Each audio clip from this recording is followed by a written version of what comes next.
bodega, alpha and omega. Siamese sailors sell celery sandwiches. Sawing-a-bada, serving platter. Hey, Jamie? Yes? Did you want to try reading that line on the script there? Oh, yeah, let's see. You could save big when you bundle your home and auto with Progressive, that one? Yes. Yeah, no, I'm just not warmed up yet. Shouldn't be long. Detector test. Bundle your home and auto with Progressive today. The marmot mangled my mushy pork pancake. Progressive Casualty Insurance Company and Affiliates. There's a new Home Depot now open on Maurice Avenue in Maspeth. And as home improvement projects go, this is a big one. Use the product locator on our app for an in-store map to find what you need fast. And check out our new pickup lockers. They make online shopping a breeze. Of course, one thing's not new, our everyday low prices. The Home Depot, now open near Maurice Avenue and Long Island Expressway in Maspeth, and always open at HomeDepot.com. The Home Depot, how doers get more done. Thank you for visiting ChristopherMedia.net. Thank you for downloading Sporgy for free on iTunes or from ChristopherMedia.net. Please make sure to rate Sporgy 5 stars on iTunes and help to tell others about Sporgy by leaving a comment. Thank you for following Sporgy on Twitter at Sporgy Podcast and on Instagram at Sporgy_podcast. Please follow Sporgy on Facebook to like and share Sporgy. You can also email the show. The address is sporgy at ChristopherMedia.net. If you would like to donate to Sporgy, you can click on the PayPal button at ChristopherMedia.net. If you use Amazon.com, please click and bookmark the Amazon link at ChristopherMedia.net. It will not cost you any extra money, and you will help to support Sporgy. If you are looking to launch your own website, please click through the HostGator banner at ChristopherMedia.net. Christopher Media uses HostGator to host all of the shows produced by the Christopher Media Network.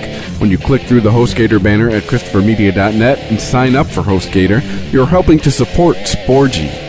We know that choosing the perfect gift for a man is a difficult task, but not anymore. TheBroBasket.com is here to help. We all know men are hard to shop for, but what do guys actually like?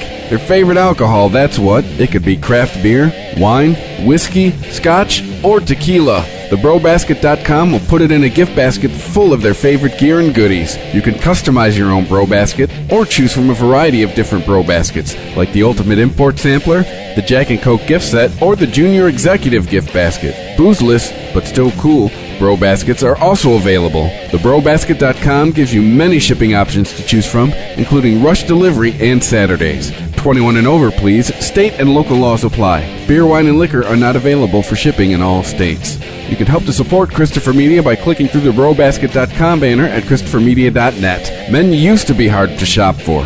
TheBroBasket.com. Christopher Media. Let's make some noise. Welcome to Sporgy, the show that gives you half-ass sports fans giving their half-ass opinions. Now, here are your hosts, Chris and Rich. Welcome to Sporgy, number 23. Oh, it's the Jordan episode, ladies and gentlemen. I'm Chris. I'm Rich. I'm the Iceman. I mean, is there another 23? I'm not saying it, and if anybody does, I hang up right now. Okay. Is there a 23 you have in mind? There is only one other 23. I don't know who the fuck it is. If you look this up. LeBron James? Oh, yeah, but he's had multiple numbers. The cosigner 23. Mm-hmm. The guy who's got no love for Phil Jackson, apparently. Ironically enough, where's the number of Jordan? Idolizes Jordan, loves Jordan. Can't stand his coach anymore. Because there's a new word white people can't use now, apparently. That we fucking invented. Yeah, well, Iceman, fill us in. You seem to be we at the pre-show meeting. We also invented a few racial slurs that, Yeah. Come on. But the word posse wasn't invented for black people or any. It was invented for. Forget it. It doesn't matter. The whole thing is Phil Jackson wrote a book. He even put it in the book that a 19-year-old like LeBron James shouldn't be into the NBA because his posse, quote unquote, alluded to his friends and family and everything, would get him into huge trouble by, giving him money and drugs and women and cars. And he went, LeBron James, when he was in Miami, called Phil Jackson, said, "Hey, I want to stay over in a night in Cleveland to hang out, and be with my friends and family." And he said, "We're not holding up the entire team for you and your posse to have a night on the town." Apparently now the word posse refers some sort of way in a bad nature. And LeBron James threw a hissy fit and said now he's lost all respect and has nothing for, quote unquote, has nothing for Phil Jackson. Or this just came to me. It's kicking around in my head since we discussed it in our little pre-show discussion. Or is this another kind of Cam Newton situation where he's being a big baby, where he didn't get something that he wanted, so now he's like, fuck this guy. Like, I could kind of see where Jackson's coming from. It's like, hey, man, do it on your time off. Don't do it when we got to be in another city the next, in a couple days and got a game. Like, dude, could this be maybe a little bit of that too? Or is this, we're too racially charged now and a white guy said posse and, apparently, your group of friends was your posse in the 90s and now we can't say it? Or is it really because Phil Jackson also made comments about special treatment that LeBron James gets? And this is the excuse because LeBron's pissed off that he got singled out. This is the excuse he's using because he'd seem petty as fuck if he come out and said, "Oh, I don't get special treatment," when, let's be honest, the NBA is known for it. They named rules after it when number 23 was playing, the Jordan rules. All the superstars get fucking special treatment, regardless. So, what is it? Is this one of those things where he's upset about posse, but not really? But we can't call him on it because if we do, then we're ignoring some sort of... He doesn't feel safe because this word was used. Bullshit. I really think this is a millennial issue in the sense, and we say this all the time with millennials, but this is a serious millennial issue. I almost 100% would bet you that one of his friends or family was like, "Oh, man, who does he think he is? We're called posse. I'm your boy. I'm your brother. I'm this. I'm that. Who does he think he is? Just Phil Jackson, man." And what's funny is that if you talk to certain gay people, the term "my boy" means someone you're fucking, and it usually means someone that's taking the dick. So when I hear athletes say that's my boy, okay. So are you saying that you fucked that guy? I mean, if we're gonna act like words only have one meaning and there's not more than one definition of words. My point is by the way, Earl, you know how I know you're not racist? You do a horrible impression of a black person. Continue. Yeah, well, here's the thing. It's just gone way, way, way too far. It was funny to make fun of in the beginning. It got a little bit annoying. It started to piss me off. Now it's just gone to fucking heights I can't even imagine. I say a word like posse, and all of a sudden he's racist, and we have no respect for one of the best fucking coaches in the NBA. You've got to be kidding me. Let me ask you a question here. NBA is not my forte. I personally think it's turned into a pussy sport in the last 25 years or so. Basically, ever since the Jordan rules went into effect, and that's amazingly when Jordan started winning. But that's beside the point. Phil Jackson is, as far as I remember, always been known as a taskmaster and has ironclad rules. He is not a do-what-you-want type of coach, do-what-you-want type of leader. And maybe you guys can correct me if I'm wrong. Hasn't LeBron, went to front office people and had coaches let go or complain until they were let go? I mean, 2 seasons ago. Well, that's how Tyronn Lue got into the coaching spot he was with the Cavaliers.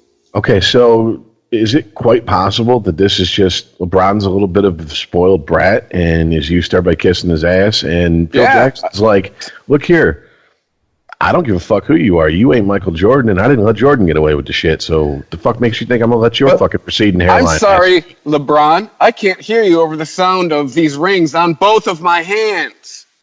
Well, not just that. if anybody knows Phil Jackson, for many, many, many years, he has spoken out about equality and Black Lives Matter. Not really Black Lives Matter, but black issues that they faced. And he's not a racist man. He's not.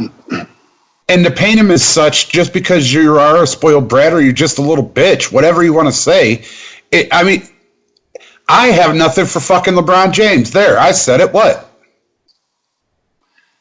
You know, this is a case, man. I think this is a little bit of spoiled. You should, if anything, you should be fucking revering anything a man like if anything Phil Jackson wants to impart on you. You should. Phil Jackson could fill up both of his hands with his NBA championship rings. LeBron, you got 3. I'm saying, you know, Cam Newton comes out and he cries. Well, the man's being hit. I could kind of see a little bit of a cry there. I get it.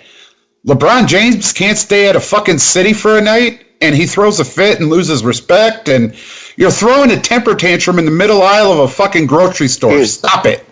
Do it on your off time, billionaire. Don't do it on the team's dime. Well, I think the funniest thing out of all this, because I did have to read up on it, because like I said, I don't give much of a shit about basketball,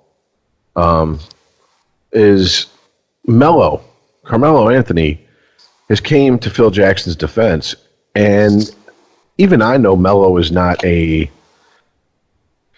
not a team guy. He's not a team player. Saying? Yeah, exactly. He is not going to sit there and take some bullshit if he thinks he's being handed a bunch of it.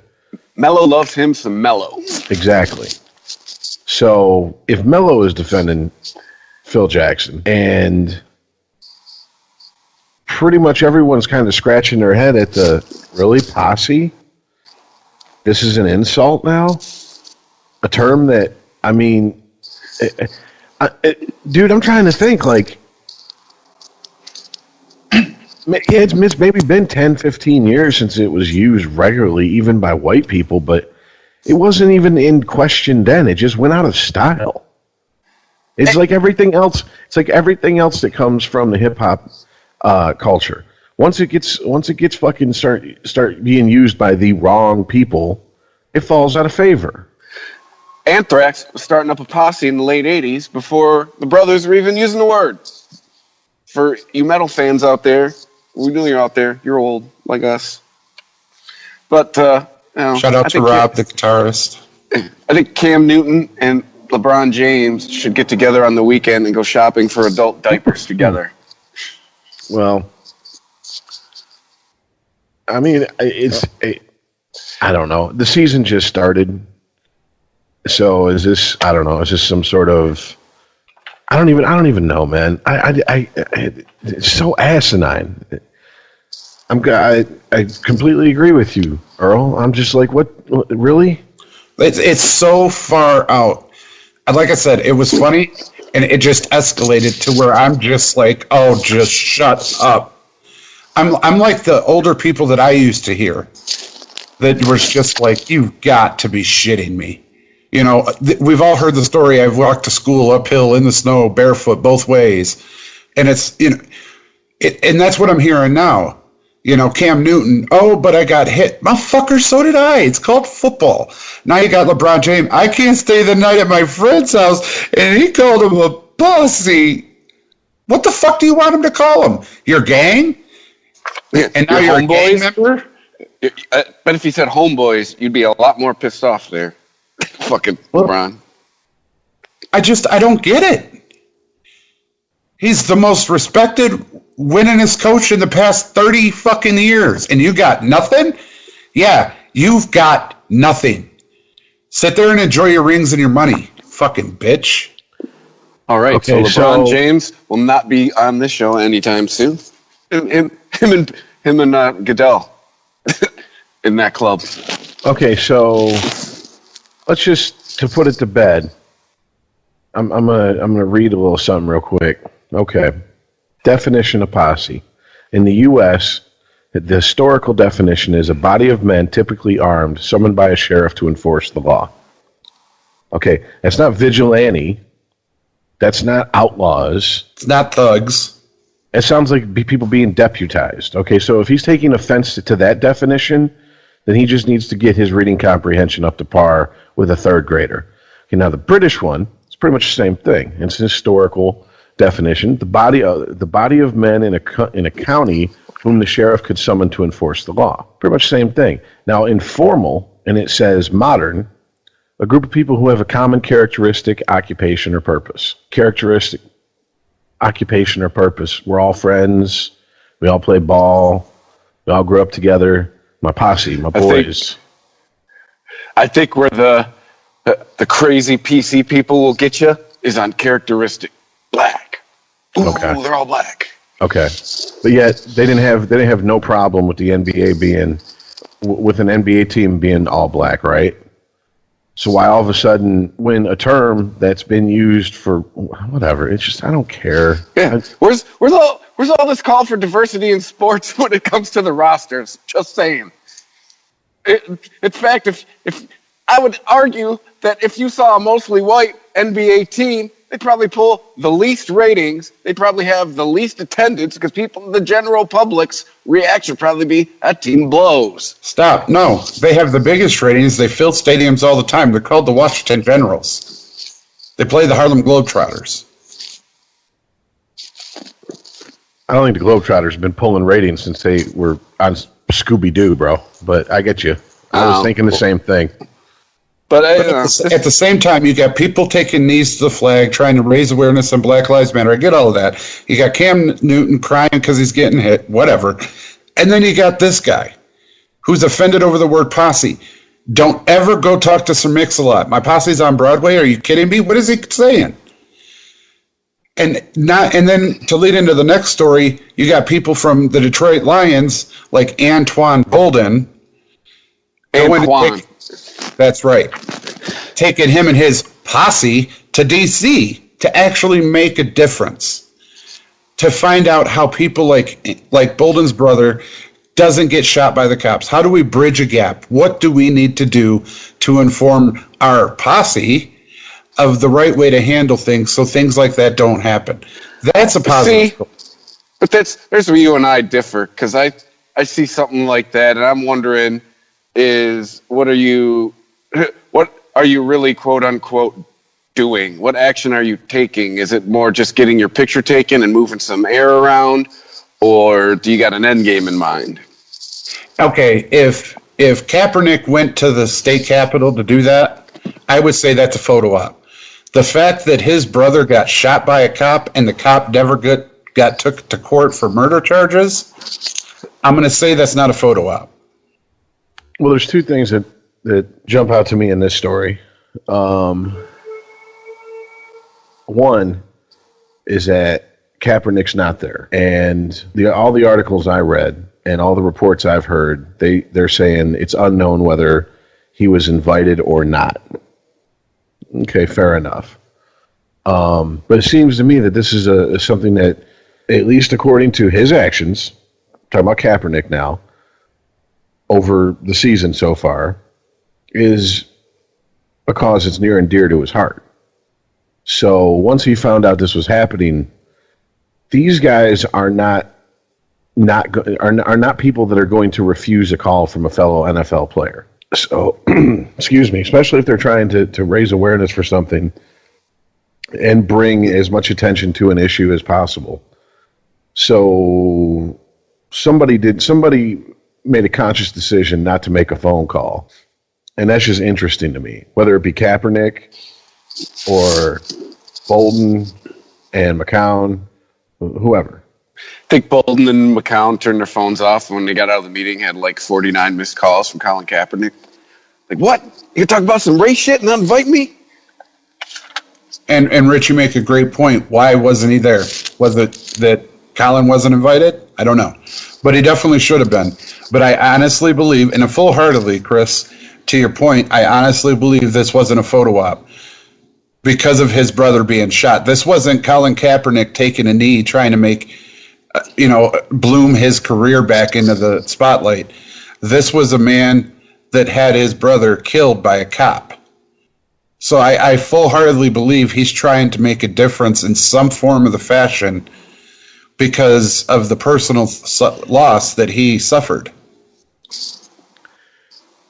And I will go, I guess this is getting into a little bit of personal philosophy with one of the players, at least, that went there. McCown is fairly well known to lean to the right due to his religious beliefs on a lot of issues that he's voiced over the years. He's one of the guys in the NFL who, in fact, I think he is the guy who started in the NFL this like rallying cry to like against porn and all this type stuff. So they can't really put that is an American. They can't really put the spin on it that, oh well, this is some left-leaning thing or Democrat thing. They can't really nail it down with that. So that's interesting. I mean, it's also interesting that he made this comment.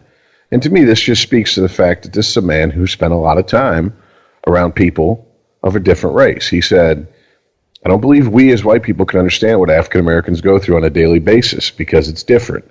For me, first and foremost, I want to be able to acknowledge that and say that our stories are different and our histories are different, but let's try to be a part of making it better moving forward. As cynical as I am, that's pretty much a fairly bulletproof statement, in my opinion. Yeah, you can't argue with it. And you notice he did it without insulting anyone, without being condescending, without name calling, without making accusations of having some sort of moral high ground over people. And I know that Boldin also came out and said this isn't about hating on cops. This is about getting. And didn't I say this back when this first started with Kaepernick? What would I do? Okay, if I was Kaepernick and I could draw this much attention to something, I would sit down the communities where they're having problems between the communities and the police, and I would sit down leaders in the community and people from the community along with the police and say, talk to each other. Don't talk with each other, and don't listen waiting for your chance to talk. Actually listen to what is being said and understand where it's coming from. You're not going to agree on everything. That's a given. But when you make a habit of dehumanizing the person on the supposed other side of an issue, automatically you don't want to see them in any type of way as having any common ground with you. So, hey. I think we've been demonstrating that as a country for the last week. But exactly. Yeah. And I mean, hey, more power to them. All those players that went, hey, good job. Pat on the back, gold star. You know how come? Because it's what it's what I've been saying for months now. And this doesn't, and to me, this needs to, it's nice that it's happening in the NFL, but, sorry, dude. Sorry. That one came out of nowhere. It's nice it happened in the NFL, but it also needs to happen across the board on a lot of different issues. So, that's my take on it. And I feel the same way, Rich. And it sucks because I wanted to say for so long that it's not different, but I know it is. For black and white Americans, I know it's different. I've talked to you about this, Rich. I've talked to many people about this. And I always thought that if black people would change some things, about themselves, that it would get better for them. But unfortunately, that's just not true. It might, but not as much as we like to think it would. Like, it's everybody go out, find your one black friend, and just ask them how many times they've been pulled over for no reason compared to you. That will be all you need to hear about if white people and black people live in different countries or experience two different countries. Because I'll tell you, my one black friend, I already know the answer way more than me. Half the time he was just guilty of being, black and free on a Tuesday afternoon, driving a car that he's not supposed to be driving because, he's good with his money. And something that was pointed out to me years ago by a friend, he said, you know, when we would talk about it, I was like, well, when I was younger, I got pulled over all the time. He's like, you're probably driving a hoopty. I said, yeah. He goes, here's the thing. You buy a nicer car, you take your hat off, you're no longer a target just because of that. Exactly. You put me in a three-piece suit in a nice car, and there's going to be a percentage of police officers who are going to think, "The hell is that? Yeah, what the hell is that guy doing in that car dressed like that?" And it's not all of them, but it's obviously out there. Look, this is part of the whole be honest thing I've been saying now for weeks across all the podcasts I do on this network. Police, part of their job is to profile. If you don't like that, then we need to figure out a better way to police. That's all there is to it. Bottom line. They're going to profile. If they see a white couple walking down the side of the street in some busted-ass starter jackets and New Balance shoes, smoking on fucking Maverick cigarettes, they're probably holding some sort of drugs. Bottom line. Yeah. Don't know what to tell you. Okay, you don't like that stereotype and you're a white person? Well, guess what? Start checking white people who walk around fucking it up for you if that's your preferred style to walk around on the side of the highway in the middle of the afternoon. I don't know what to tell you. There's a whole lot of talking that has to be done between people that only can come from people who look like them and who've been through what they've been through. And then there's the talking that has to happen afterwards between different groups who might not understand where the other group is coming from. And I'm tired of the divisive language and outlooks and if you're not with us, you're against us attitude, because it doesn't get us anywhere. Well, yeah, but Rich, at the same time, and I was too for a long time, but I see kind of how, you know, the word posse would start to offend people. Just kind of, because of, okay, you have someone like Martin Luther King who didn't use any, protests that, as we know it today, of burning and looting and rioting. And, it comes so far to say, black people need to be treated fairly. And for so long, they've been treated unfairly by the cops, the justice system, the courts, so forth, that at some point they're just like, you know what? Fuck it. I'm mad because I'm getting hit more in the NFL. I'm mad because you're calling my friends names. I'm just mad because every time I fucking turn around, I'm getting messed with somehow. And by no other reason other than the color of my skin. Okay, we're going to mark it at a half an hour at this podcast for the took Earl to talk out of both sides of his mouth.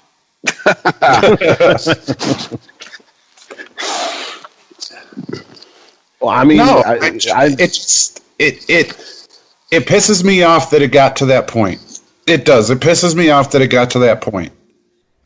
No, but I always think too that the component missing from the conversation is the economic one, because when you're poor, I mean, Rich, you already touched on it. When you're poor, you're all the same color. We're all the same color when you're poor. You're below a certain income level. It's once things get better for you economically on both sides where the racism element really comes into play. Like Rich said, you're white, you drive around a hoopty when you're younger, you get a little older, you don't drive around a hoopty anymore, you just blend in. Black people, there's a lot of questions that come into how you got that money. Like you're not allowed to do well as a black person. Like that's where I think the racism comes in more into play. Once you get up the socioeconomic ladder, at the bottom, we're all the same color. We've all lived it. Well, Rich, was it you that said you talked about the uniform? Okay, you're gonna have to give me a little bit more on that. If you see a cop or you see somebody dressed as a cop, you're going to go call for help, and they're like, well, I'm not a cop. Well, you're wearing the uniform. Oh, that's Dave Chappelle. I might have quoted him, but yeah, that's Right. Dave Chappelle. Right. It's wearing a horse uniform. Right. So when you look at a black person, if they're dressed like a thug, they talk like a thug, they act like a thug, well, guess what we're going to treat you as? But that goes back to what I was saying. That's where we're not honest as a society. Police, part of their job, as of right now, in this country, and it's accepted, is to profile. And how do they profile? I mean, I've been driving to gigs and going through Inkster and Detroit, and I owned a red car that was in good condition. I was wearing a red Tampa Bay jersey to the gig, and I was giving my bass player a ride, and he had a red, one of those, whatever, afflicted tap out, I'm a Walmart badass shirts on, and we got pulled over by an unmarked cop car asking if we're in a gang. Now, these are two guys well into their 30s, and I'm like, do we look like we're in a fucking gang? Seriously? Yeah, I'm in the Tampa Bay Buccaneers, officer. Yeah, especially after they had taken our license, got us out of the car, had us up against the car, searching us, questioning us, ran our license, came back, had nothing on our records. Are you in a gang? Well, I must be the baddest gangster ever if I'm 35 years old and I don't have a record for shit. I make Frank Grimes from American Gangster look like he don't know what the fuck he was doing. But why am I driving a red Mercury Sable? That's what I want to know. But it's just, that is part of what is, for better or for worse, at this point in time, it's accepted in the job. But there again, you got to talk about what you always say, Rich, which is context. When LeBron James is bitching and whining and complaining about the word posse, okay, he's doing it because he's not getting away with whatever he wants to do. He can stay at night in Cleveland or whatever. When a cop profiles somebody, he's doing it because it's a life or death situation to him. He's not doing it because he hates black people. They're taught to look for trouble and the general components of the trouble they see.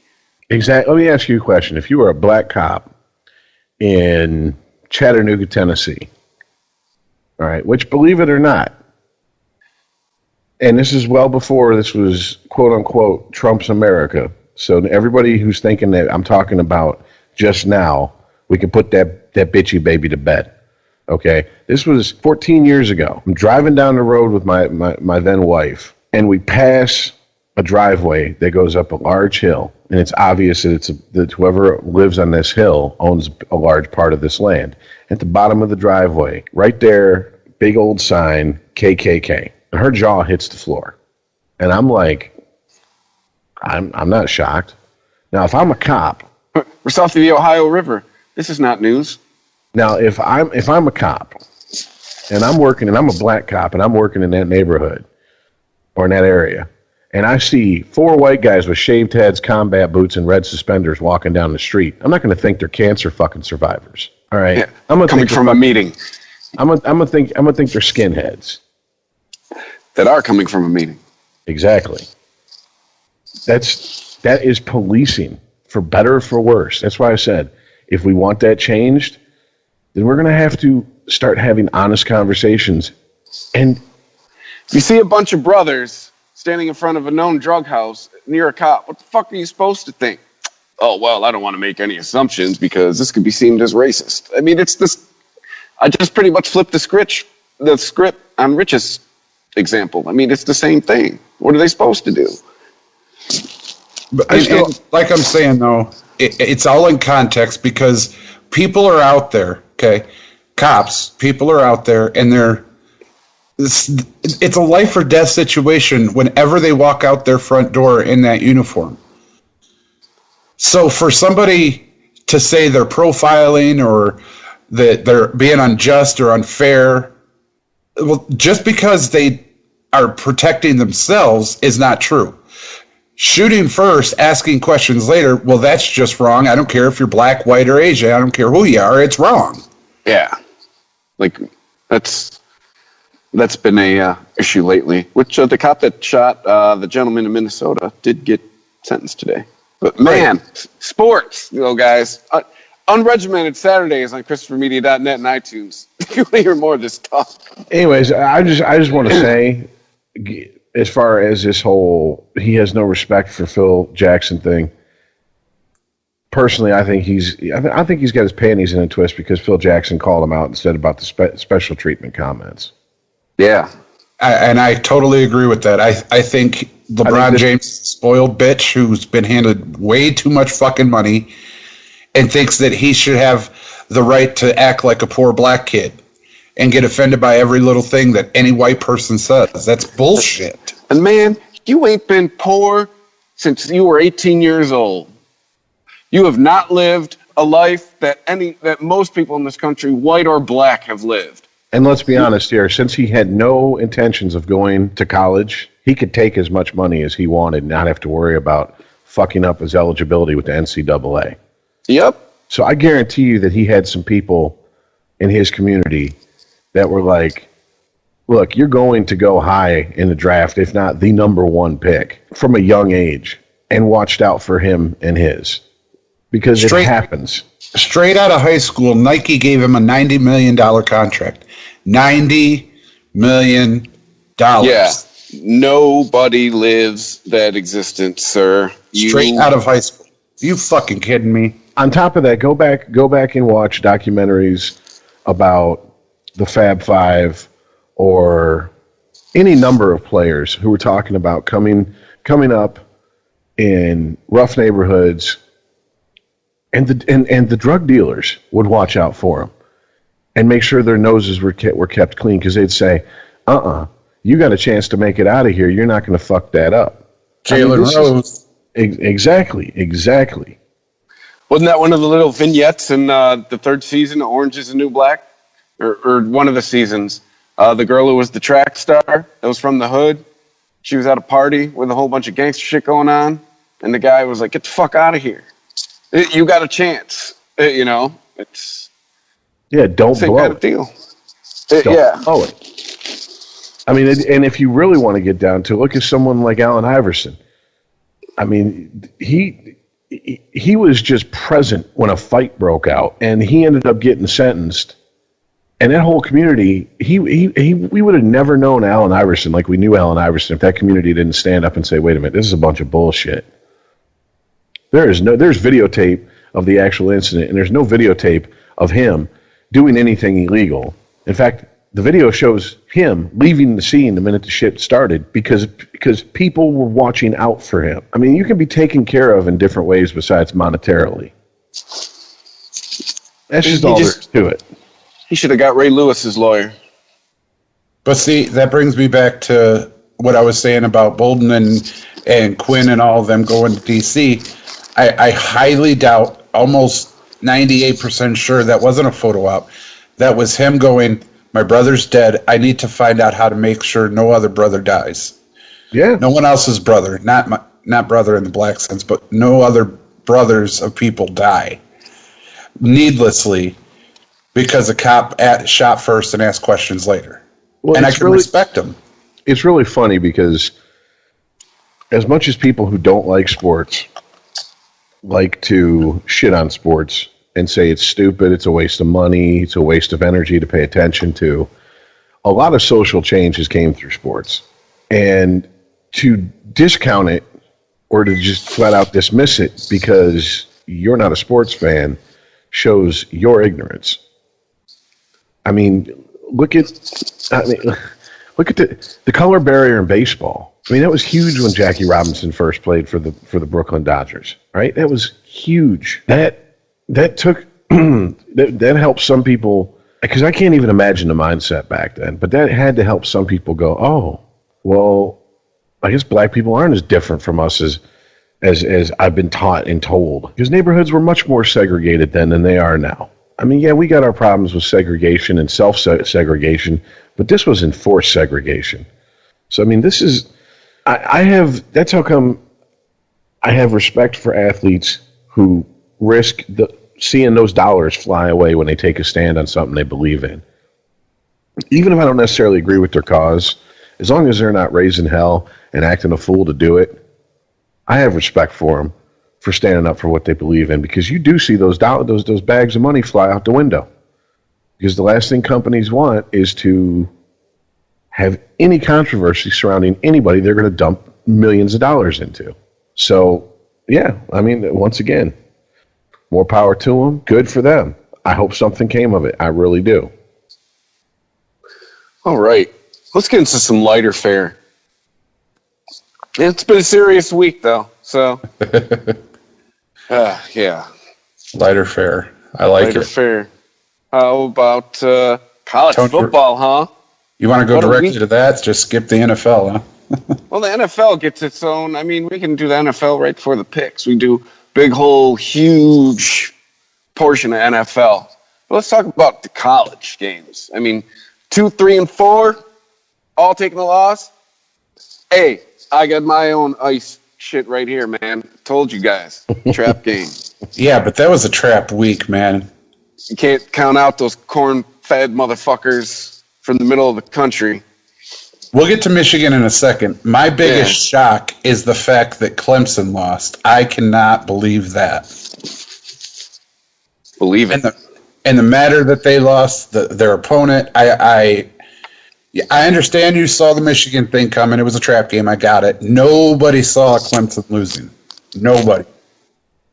Well, that's why you play the games, man. I mean, they say all the fans in the stadium saw them lose. I mean, if it was a matter of we could just look at the schedule and go, okay, that's a win, that's a win, that's a win, that's a win, that's a loss, that's a win, we wouldn't even need to have the games played. We could just sit around and talk about the schedule.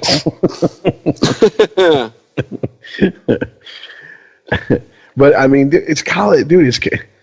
It's college football. I mean, would you say the Clemson loss is a bigger loss than the Michigan loss? Absolutely would. 100%. Okay, now would you rank it like University of Miami losing to Nebraska with the camouflage game? No, not even close to that. Those are two major schools. Clemson lost to Pittsburgh. Would you put it up there with Michigan losing to Appalachian State? I would. That's exactly what I was headed for. Okay. There's no reason, rhyme to the reason, nothing. There's no way anybody that was even thinking of watching Clemson in that game said Pittsburgh has a shot. And the fact that it was that high scoring, it is shocking to everybody. It's not, I mean, it shocks some people that, Michigan and Washington lost, but it was a stunning shock to everybody across the board that Clemson lost to Pitt. That is exactly Michigan losing to Appalachian State. Like, wait, what happened?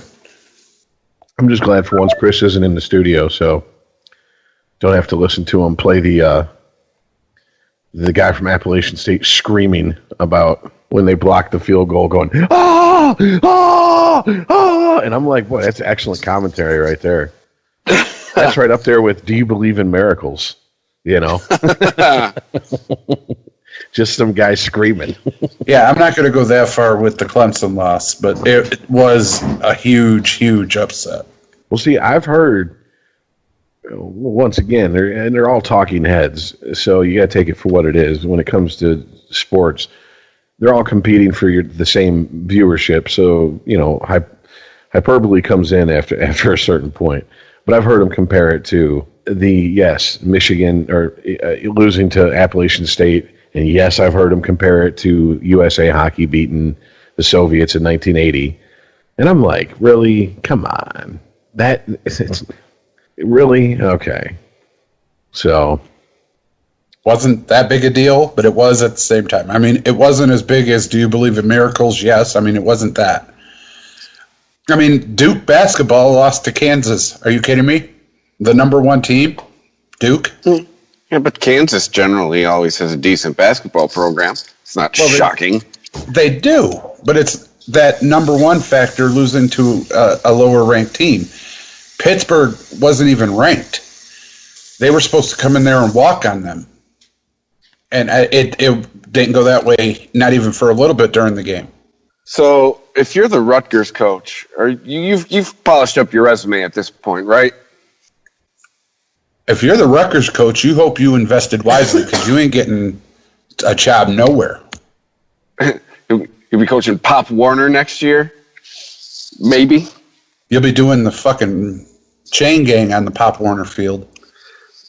I didn't see the stats, but was there 100 yards of offense between the Michigan and Michigan State games from Rutgers? If you combine the two? Yeah. I know there wasn't in Michigan because we talked about that. It was like 35 total yards. Yeah. They were minus yards for the first half. Did they bust 65 yards on Saturday?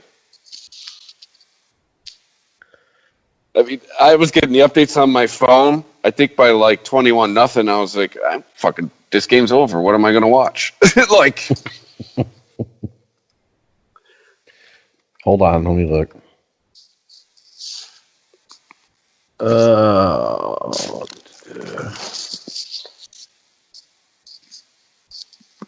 Really?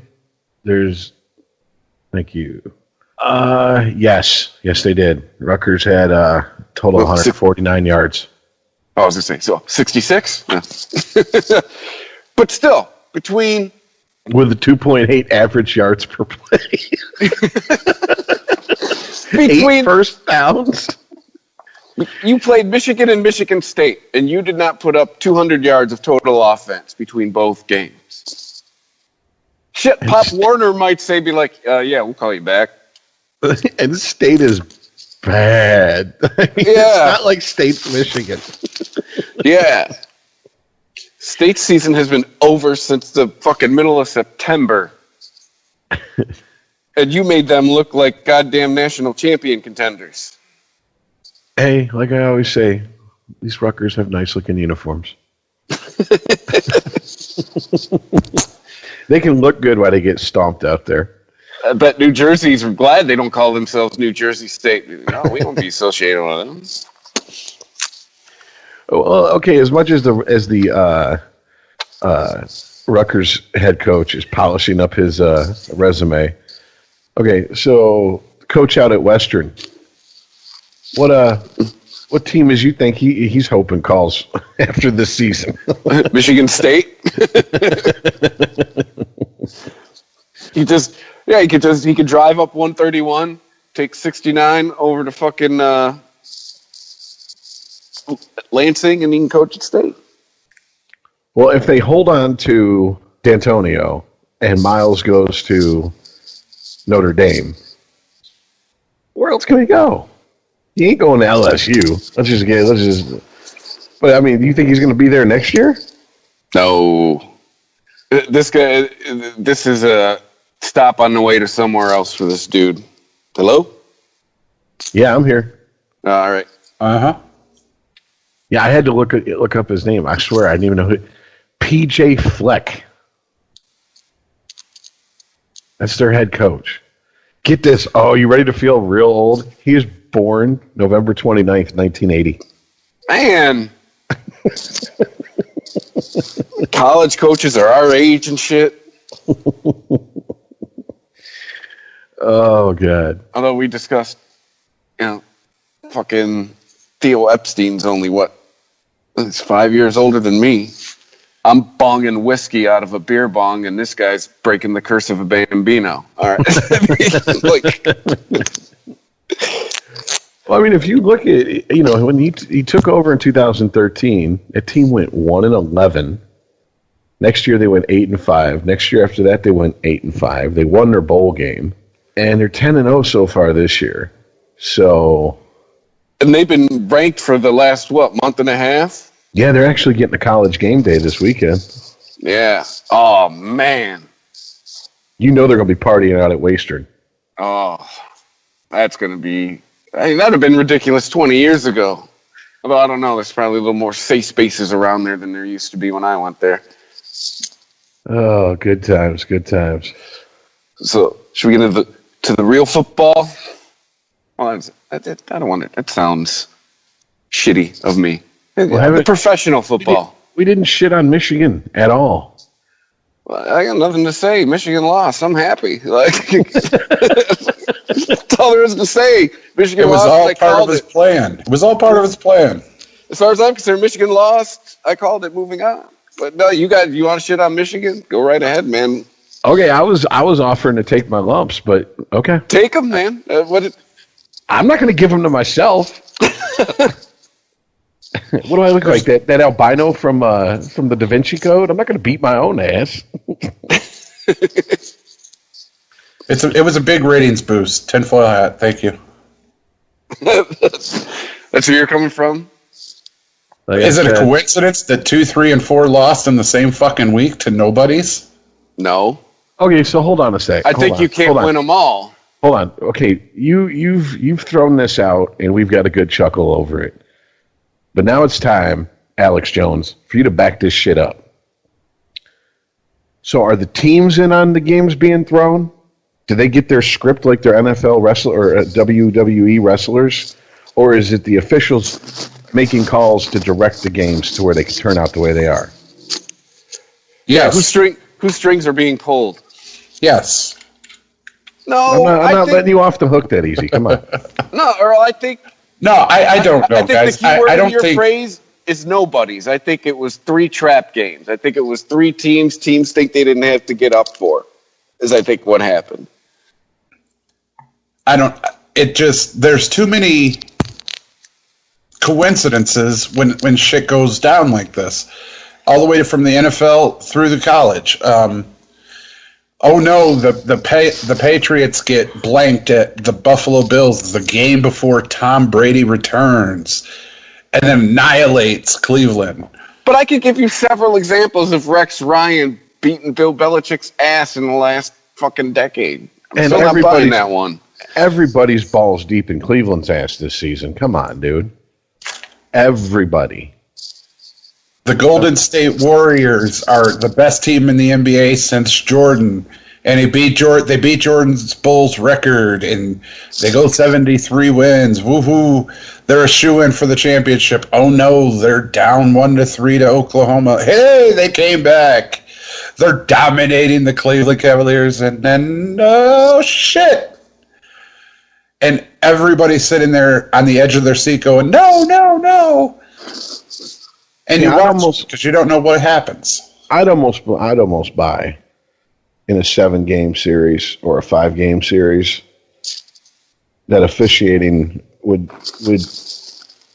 get the word from on high. I mean, at this point, I'm not even wearing just a tinfoil hat. I'm in a tinfoil suit and I'm lathering up in that Alex Jones butter. But I mean, I would, if I did believe it was conspiracy theory, yeah, that makes sense because that gives you another game to watch.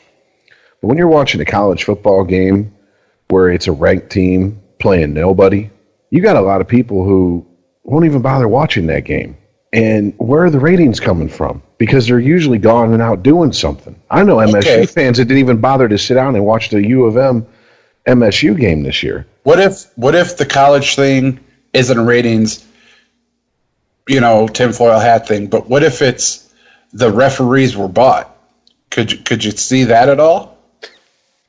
I could see that because we've got actual instances of that happening in professional sports in the last when was Tim Downing at basketball? Exactly, the shittiest of all the 4 sports. But anyways, I could see ref tampering before any of that other crazy shit. Quite honestly, because it's happened before.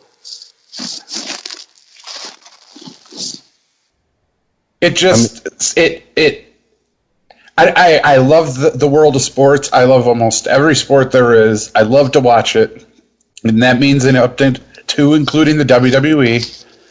That being said, maybe I watch wrestling too much. It just like the other couple of weeks ago, and it keeps happening throughout the season, Chris, where I brought your attention to the score of 31-13. How come it keeps coming up 31-13 with the scores? Why? Magnets. How do they work? Fucking magnets. I'm telling you. Aliens, man. A kicker can kick a field goal from 58 yards away to win the game, but on the other game, he can't make one from 28. Come on. This is like a bad internet meme. 13-31. Illuminati confirmed. I've cracked the code, fuckers. Hey, you know what? Let's talk about Let's talk about your first place Detroit Lions. All right? Just saying. And how did they end up in first place? On the bye week. It's the perfect way. In other words, they didn't get a chance to fuck it up, so they're now in first place. That is so Lion-esque. And I'm throwing this out there. I'm beating you to it, Earl. All right? Cubs won. Trumps won. This is the year, man. This is the year. If there's going to be any year, it's this year. Yeah, so everybody in the nation, tune into the Detroit Lions football game. Ratings. What? We're in first place. All right? Caldwell's coaching for his job. This is Detroit Lions, Super Bowl champions. All right? Go to Vegas now. Place your bets. This is totally a bit, but I'm just saying. Stop laughing. I'm actually believing all this shit. See, but that's the thing, man. That's why none of us are sports journalists. Because when you're a journalist, you're supposed to be, like, impartial. And we're all homers about something. Like, Chris is the closest thing to impartial. But still, every once in a while, like, I think it's because you play fantasy that you have rooting interest. Yeah. Like, God damn it, I want them bragging rights. Oh, yeah, man. I can beat, like I said, I can beat people that I don't know in public leagues all the time. It don't count till you beat your friends. Well, before we move on to NFL, I got to bring up something that just happened. I mean, recently, as of today, the National League and American League Cy Young winners. National League was Max Scherzer. American League is Rich Porcello. Both former Tigers? Second in American League is Justin Verlander. And there's a very good chance that by this time next year, Verlander will not be on the Tigers.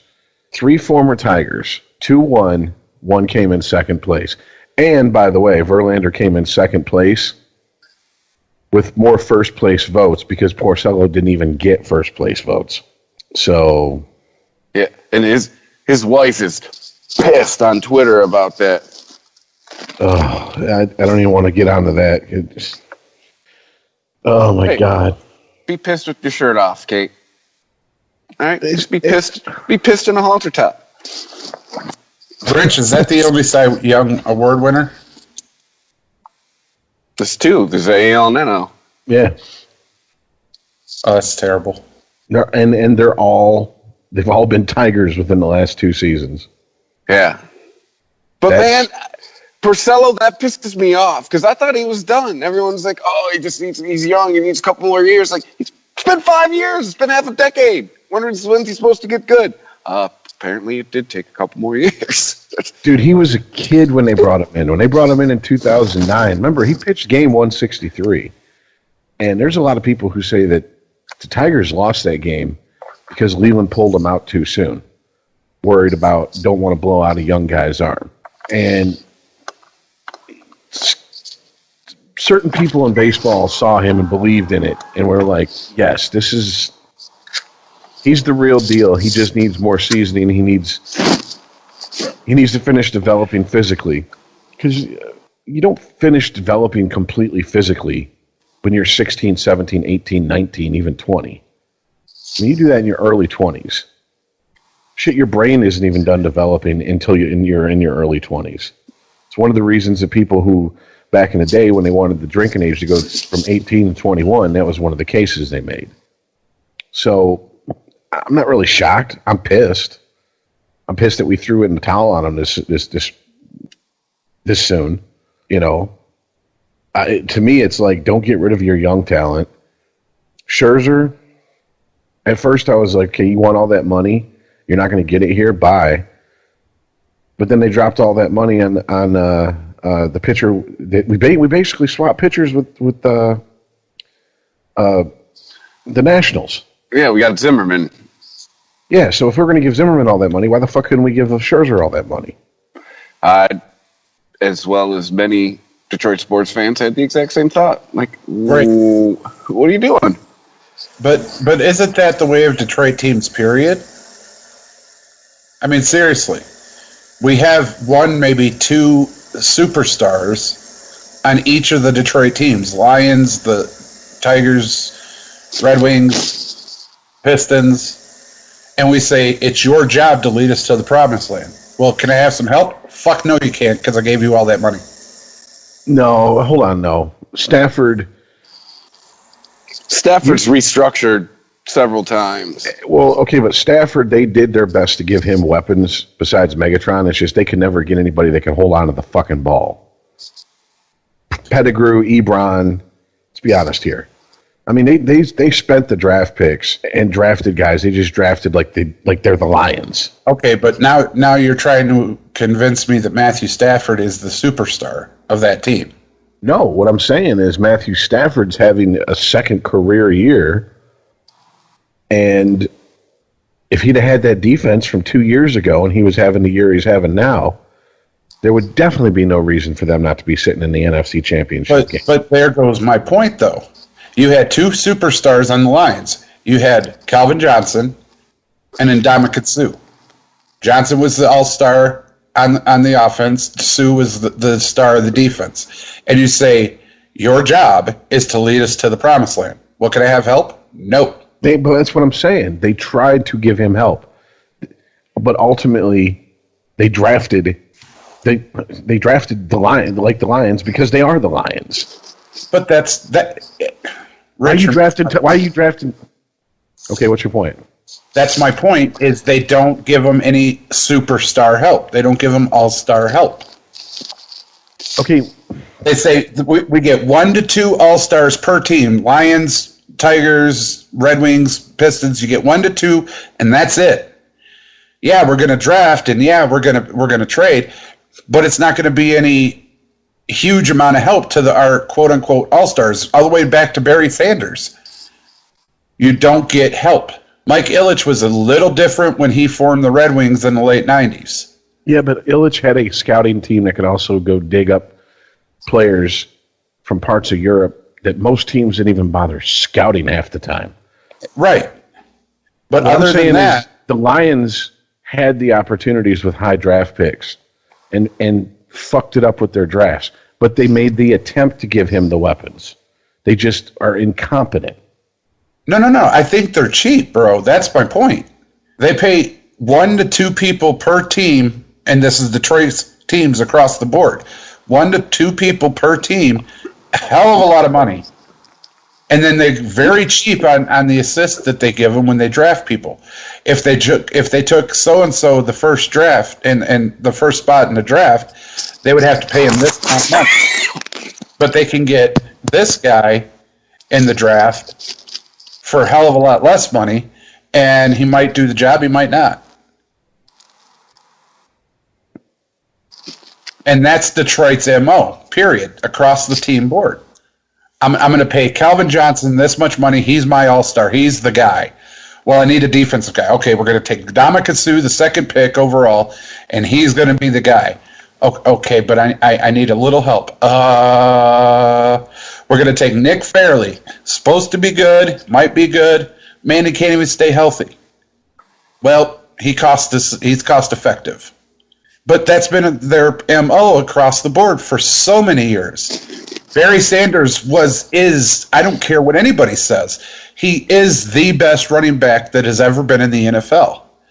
Okay, you're talking one about football, which has a salary cap. No, I'm talking about across the board in Detroit sports. Okay, but you say across the board with all the teams, that's bullshit. The Tigers look at the Tigers' payroll compared to everybody else's in the league over the last 10 years. It's been doing nothing but going up every year. This is the first year since 2006 that they've said we're going to cut payroll. It's gone up every year. The whole reason Ilitch doesn't spend with the Red Wings like he used to is because they implemented a salary cap after the 2004-2005 lockout. Now, once you introduce a salary cap, you tie the hands of the teams. They can't spend like drunken sailors on leave. But even before they had a salary cap, he wasn't doing it.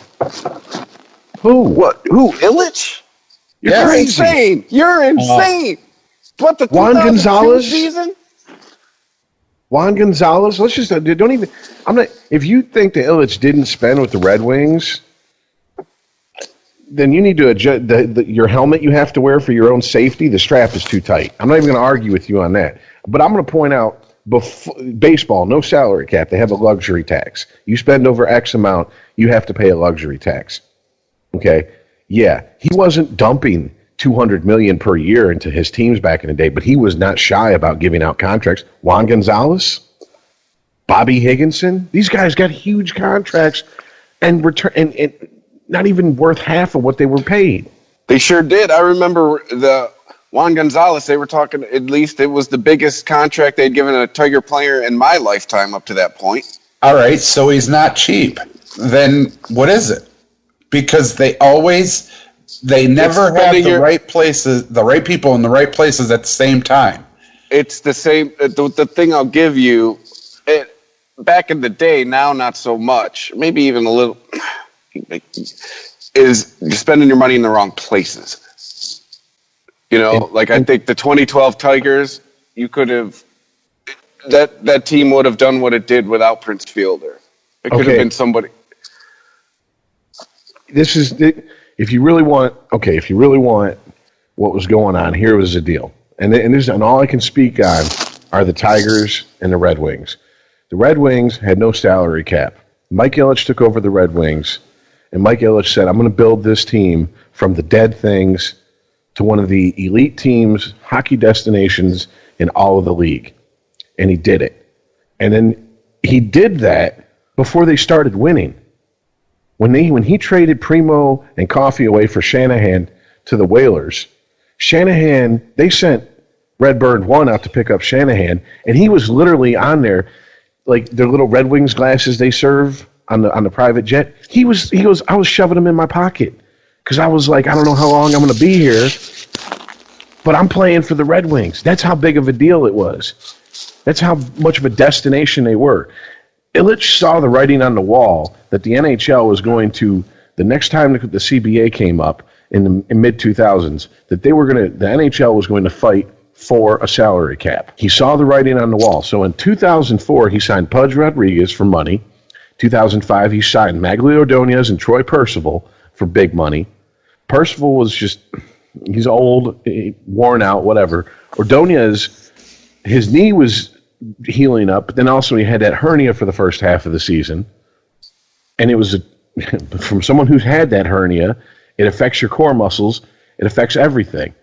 But he started building that team for when the 2004-2005 NHL lockout came and the 2005-2006 season would start, there would be a salary cap. He started building the Tigers to where I can spend the money I used to spend on the Red Wings on the Tigers. And that's what he started doing, and he's been doing it for every year more and more for the last decade.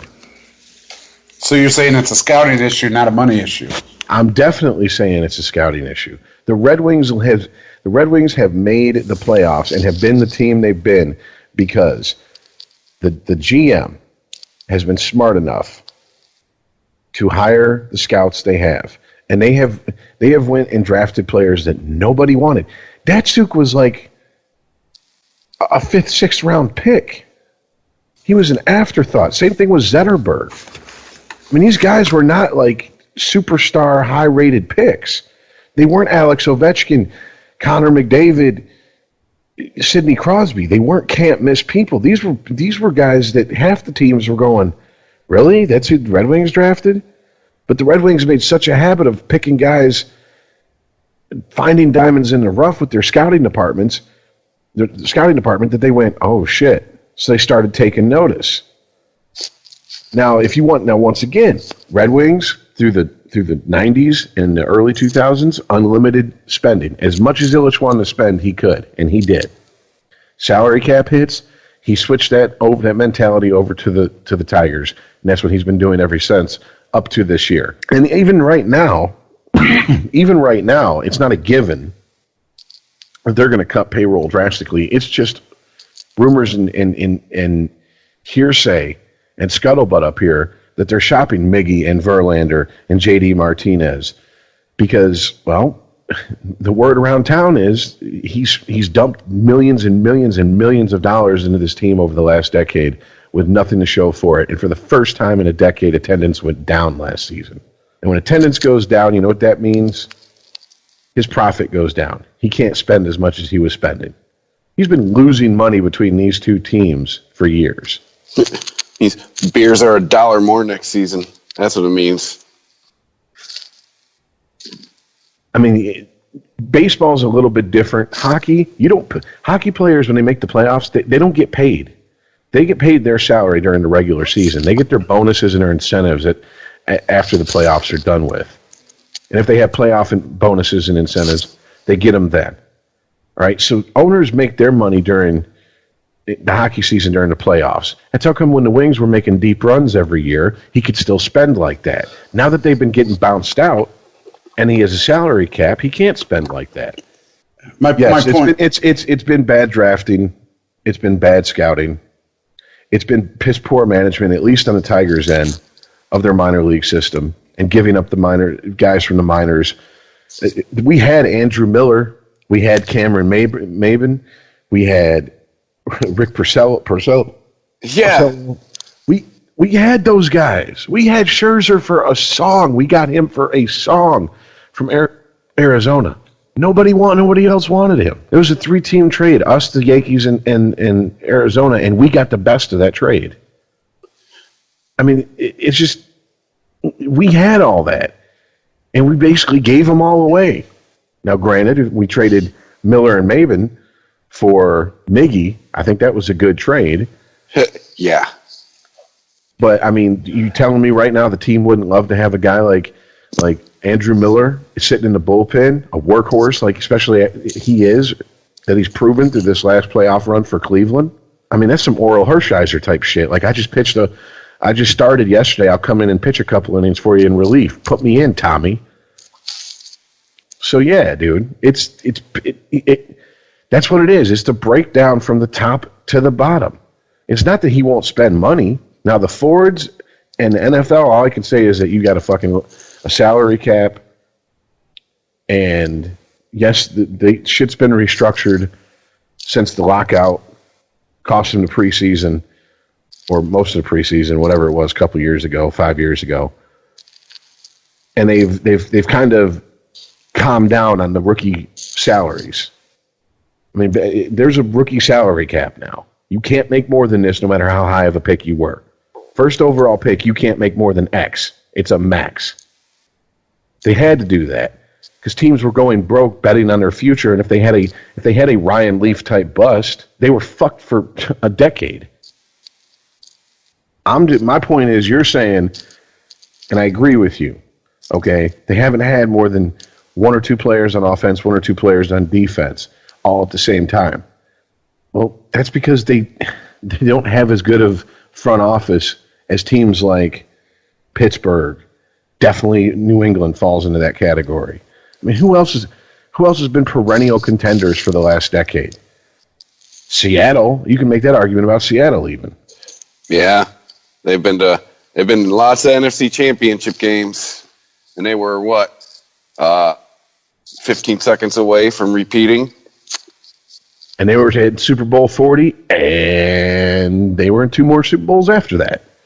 Mm-hmm. 3 Super Bowls in 10 years isn't bad for a team. Especially the NFL, you know better than I do. You're a bigger NFL fan than I am. NFL windows are a lot smaller than people give them credit for. Then we really need to restructure the hierarchy in Detroit. You do? For all Detroit teams.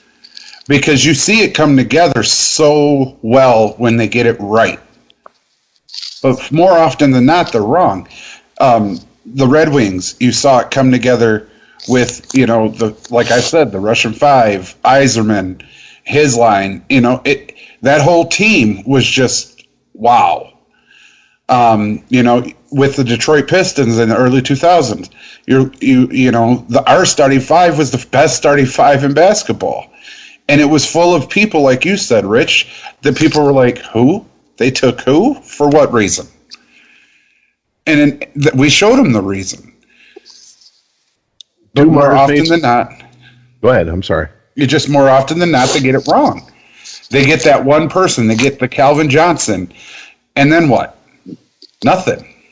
Well, also, Dumars, he struck lightning with that going to work 2004 Pistons team.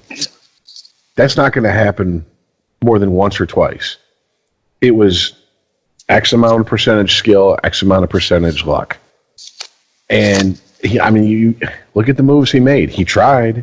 Dumars, say what you will about him as a general manager, he at least tried to keep making moves to keep the Pistons somewhat relevant. And they went to how many Eastern Conference Championship finals in a row? What was it, 4?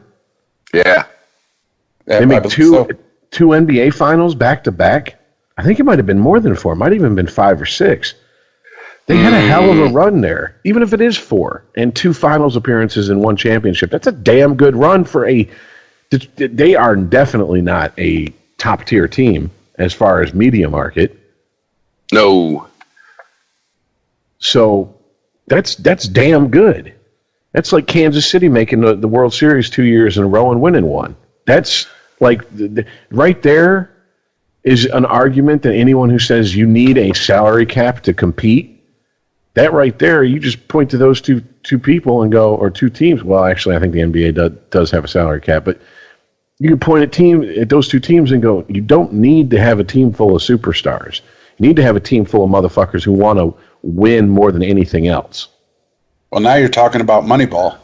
Well, that's more of a crunch the numbers and mathematically, that's like with the shift. Okay, well, we know that 90% of the time he's a left-handed dead pull hitter, so we're going to shift the infield. What happens about that 1% of the time he goes opposite field? You're fucked.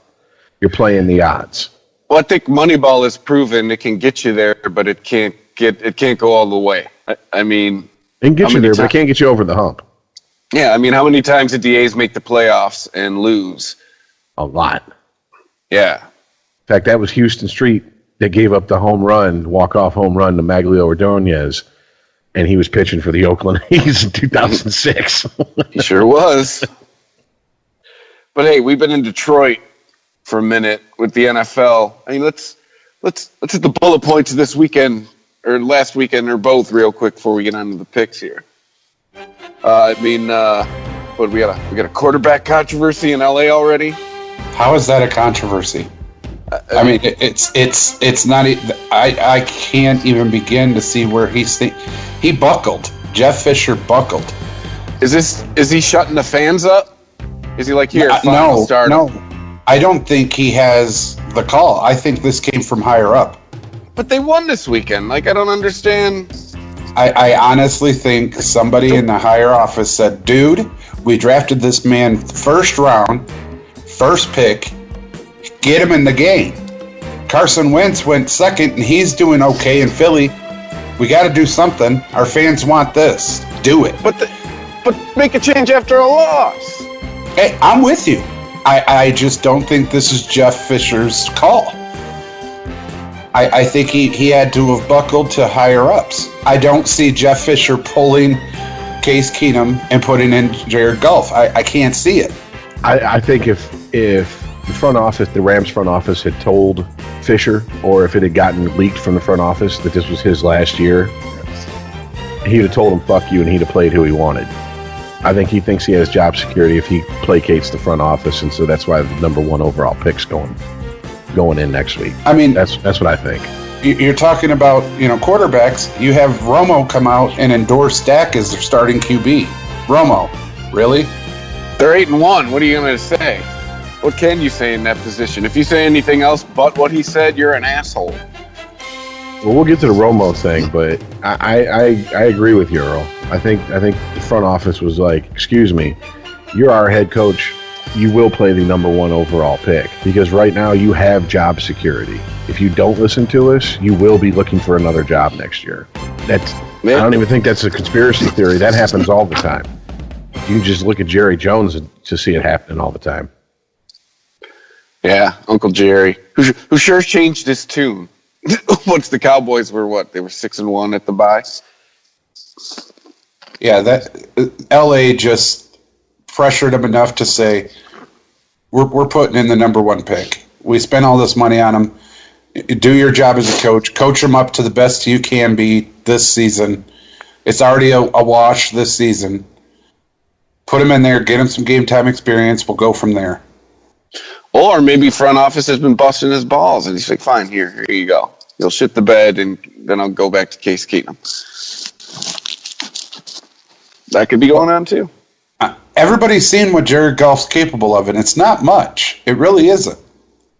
So unless he's really buckled down and honed in his great, qualities as a quarterback, we're not going to see anything different. All right. I mean, at this point, it's starting to look like a Jamarcus Russell situation to me. Ooh, those are fighting words. Fighting words all you want. It's the same thing. He sat out 90%. He sat out over 50% of the season, almost. I'm not saying with me. I'm saying if you're an NFL quarterback, you call me Jamarcus Russell. I'm be like, ooh, hey, easy. Hey, I proof's in the pudding. Prove me wrong. Get out there and do something different than what you've been doing. What next? You call me Ryan Leaf? No, Ryan Leaf started it. That wasn't, no. But it's, to me, it just looks like the same track that Jamarcus Russell took. Jamarcus Russell wasn't a good quarterback. He was decent at best, but he's not NFL caliber. And he got out there after waiting his turn and just totally blew it. And then away, Russell went. Well, let's move on to a quarterback who's not blowing it. Mentioned him already a couple times. Alluded to him. Dak Prescott. Getting the endorsement from Uncle Tony. The Dallas Cowboys are treating Dak Prescott as the second coming of, I just lost his name. Well, they're number one in Aikman. Yeah, Troy Aikman. They're number one in the power rankings. They can. They're 8-1. They're now the best team in NFL football. I haven't said that since before my voice changed. Like, quite honestly, I mean, it's. I'm sure Michael Irvin's got a lot of blood in his penis every Sunday morning now. Now that the Dallas Cowboys are back on top. I'm telling you, every Cowboys game that I've seen, Tony Romo looks just awfully. That headset looks good on you, Tony. Might want to just keep it on. By the way, quarterback's coach. Someone from the front office said that Tony Romo is going to make a hell of an offensive coordinator one day. There you go. He's already wearing the headset. Well, I mean, not just that. I look at the Dallas Cowboys when they were with Romo and when they're with Dak. They have a different swagger. I'm not a Dallas Cowboys fan by any stretch of the imagination. It's not that I don't like them. I don't come close to liking them. As someone who watches other football games every week, I could tell you they look like a completely different team this year. They look like the Dallas Cowboys football team that I haven't seen as an adult. They have a different swagger. It just seemed like Dallas always waited. They knew, that whole team knew there was going to come a moment, Tony Romo was going to get hit, and he wasn't getting up.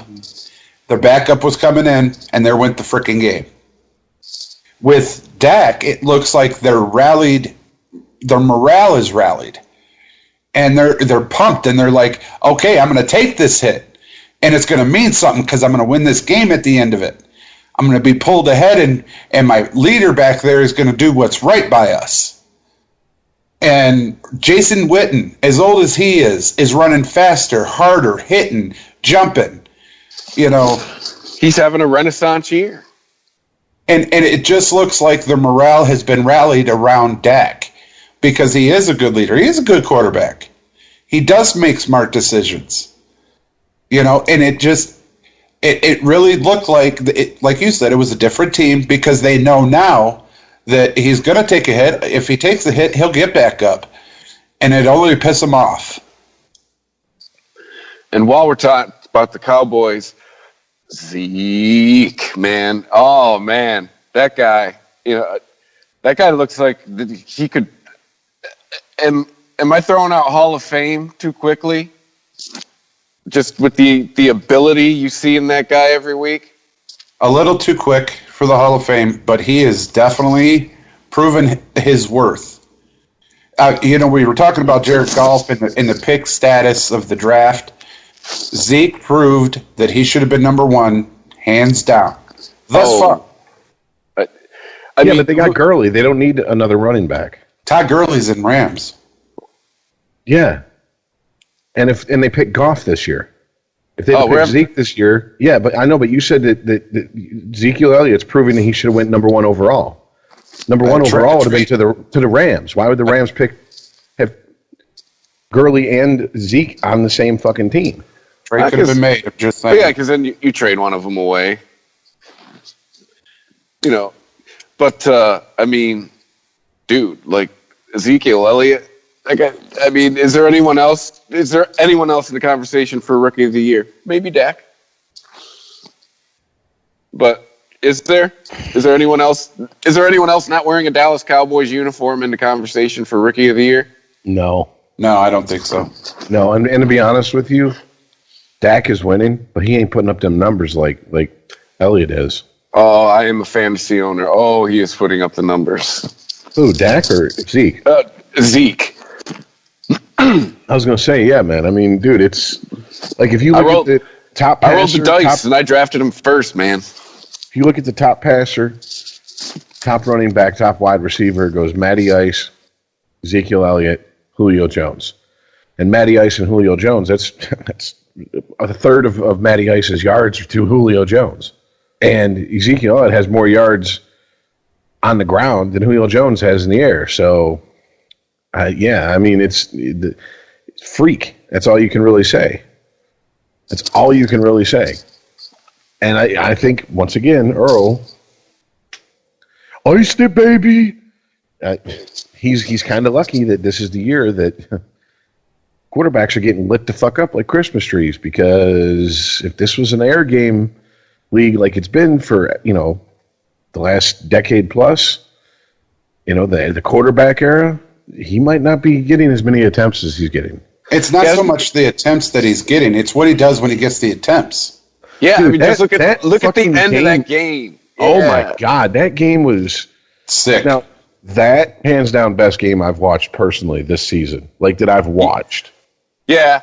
If there's been a better game, I didn't watch it. Yeah, no, because I'd resigned. Like, I left and went to the store. I'm like, well, there you go, Dallas. Romo's going to start next week. You're finally taking a loss. There's Jerry's excuse. And then I'm keeping up with updates on my phone. I'm like, holy fuck, I left too early. Well, I hit the group chat up, and I was like, this game's a motherfucker, man. Yeah. I can't. It's not like Zeke's been doing it against shitty defenses either. He's been doing it against teams known for their defenses too. It doesn't matter if you got Cleveland or Philly out there. He's gonna fucking just bust you for a whole bunch of yards. Zeke came out of college exactly who he was. He did this at Ohio State. But, everybody's like that rookie year, you got to make the transition. And I told you so many weeks ago now, they've made him comfortable. Dallas has assured him and showed him, we will protect you. We will make sure you get your running lanes.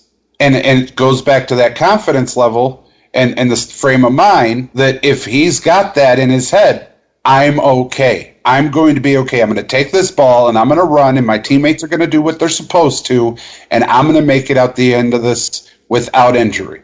And it is going to take something massive to break that. From a player standpoint, you can't get a better player. I don't care who the player is. If he was a walk-on, if he was a first-round pick, doesn't matter. Once you get that instilled in a player's head, he's going to be amazing because of his mindset when he walks on the field. It isn't a cocky, self-centered, I'm the shit. No, it's a team mentality that they've got your back. And no matter what happens, you're coming out the other side without injury. We got you. And he's running like it. And speaking of we got you, Denver's defense, doing it again. Like, who? Yeah, we'll win this one. You get the next.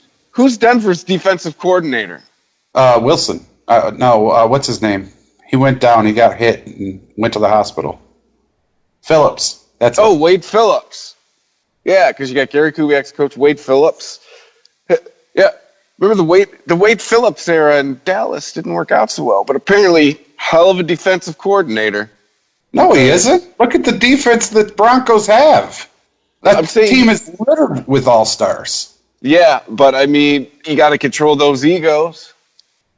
That's like saying the all-star coach in any sport is the best coach that you could possibly have. No, he's not. Look at the team. But there's something to be said for getting egos, massive egos, to work together in a cohesive unit like that. Okay, and when he was on Dallas Cowboys, he couldn't even get Romo and Des Bryant to work together. Well, that's what I'm saying. He's a hell of a defensive coordinator because he's got the backup of Kubiak. Because Kubiak had the Texans when their defense was the shit. And all I'm saying is it's the team mentality on the field. Those boys came together a long time before Phillips came there and was like, look, we're going to do this, and we're going to do this right. And it just so happened they had Peyton Manning as the quarterback on the other end. And they go out there and they play team defense every week. Sometimes it don't. They're making Trevor Siemian look like he's a fucking all-star. And he's not. Like, Denver's defense has been winning most of their games. I don't think they're making Trevor Siemian look like an all-star. Everybody sees what's going on. Okay, they're making him look competent. Like, oh, hey, you can just put anybody back there. I mean, that really depends on who you talk to, because you could put a monkey in QB in Denver right now and win because of that defense. That's racist. You said monkey. Oh. Didn't Howard Cosell lose his job for that? Look at that little monkey go. I think that's what he said. Then in that case, I'm going to throw out Rutgers. That's some nappy-headed women. He said hose, but... Nappy-headed hose. I can't believe Imus said nappy-headed hose on TV. I can't. I just... Wow. But let's see. Oh, Minnesota continues to be who we thought they were, or who I thought they were anyway. Who I called that they were. The implosion has begun, and it just is going down. Man, you were talking about Purple Rain and all that shit back when they were rolling. I've been screaming I'm not buying it since the beginning of the season. All right, and I told you when they started to implode that it was coming. The Eagles de-pantsed them, and it's been going downhill ever since. And bon voyage, because that rose my Lions to number 1. Keep going. Yeah, it's the year. Super Bowl champion, Detroit Lions, 2016. With how many All-Stars on the team? Donald Trump and the Cubs. It's got to be the Lions year. But before we move on to the picks, I mean, should we talk about the Super Bowl rematch? That Sunday night game, not as good as the Dallas-Pittsburgh game. That's a pretty goddamn good game. Yeah. Yeah. That's all you got? That's all you got? Your boy, Billy B, your other boy, Tom? I forgot. Who says going to come down to kickers in that game? Me. I was wrong. I know we're recording. My bad. I thought it was going to be a fucking defensive battle. Yeah, that was a game of a whole lot of what the fuckins right there. I couldn't. Every time I got an update, I was like, what? Yeah, but Seattle pulled it out this time when it didn't count. Well, I guess it still counts. But, you got to wonder how much... Excuse me. You got to wonder just how pissed Marshawn Lynch was after that Super Bowl. He doesn't talk to the media anyway. But, yeah, well, that's rehashing old shit. Let's move on to the picks. Oh no. No movement. Don't worry. Early still first place. You're at 600. All right. Rich still in second, 541. I'm at 534. Okay. Thursday night, we have an NFC. No, is it just NFC South, right? Carolina and New Orleans. That's a division. Yeah. All right, New Orleans. I mean, both teams have losing records, but just from the good old... Oh, wait, damn it. tradition. It's a new tradition. I'm forgetting. Earl, pick the order. I'm going to go me, Rich, and Chris. That's how I'm going to have that. All right. The Saints, Panthers. Panthers are at home. Yeah, I'm going with the Panthers. I think Newton can cry all he wants, but he's got to show something. I don't think Drew Brees has what it takes to get past the Panthers' defense. Well, right off the bat, going to pick against you. Yeah, I'm going the Saints. I'm over the Panthers this season.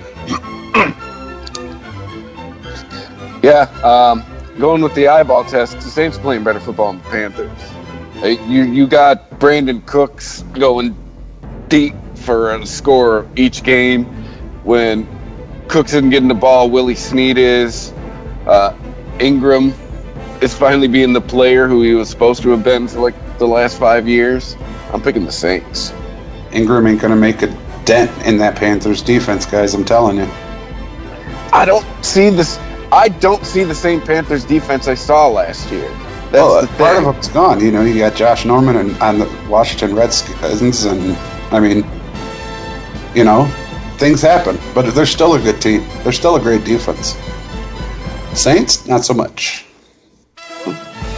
Great defense. It's lost 6 games, but all right. Next, Steelers, Browns. Steelers coming off that fantastic game last week. Yeah, you know, Mike Tomlin has a lot still to go. He tried to toughen up last week, and he has a lot to go to get that team in any kind of shape to win anything. But even at that, he's still going to beat Cleveland Steelers. Yeah, Cleveland's already said. Fans have already said they're going to. A percentage of them. They're going to hold a parade if they go 0-16, celebrating the fact that they went 0-16. What, do you join the Lions? I need somebody to beat Cleveland because I want that one. The Lions got that one, and I want it so bad. Well, they're not gonna get their win this week. The Steelers are just gonna bump on them, and Steelers are pissed about that Monday night loss. That's all I'm saying. They are. That is a team that is upset. Truth be told, I didn't even wait for you guys to make your picks. I wrote in Steelers for all 3 of us. So, yeah, they're looking for somebody to take their frustrations out on.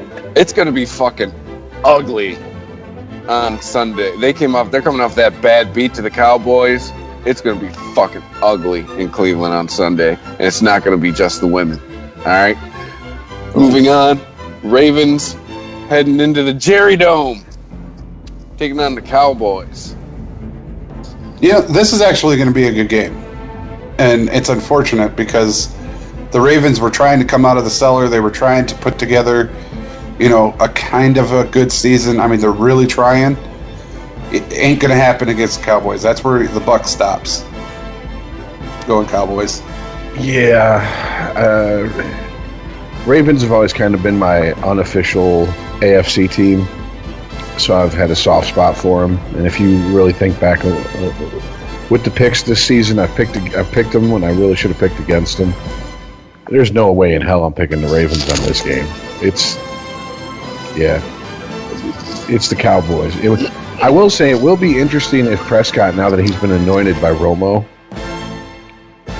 and the torch has been passed, if he ends up just fucking choking. I would like to see him come out and go, that's fucking right. This is why you endorse me. Sit your punk ass down and talk on the headset to somebody who cares. I would love to see that. Yeah, I'm Willie Beeman, your cap. Just get on the sideline with the headset cap. Tell me how good I look throwing this ball. All right. Well, my just review on the Ravens this year would be meh.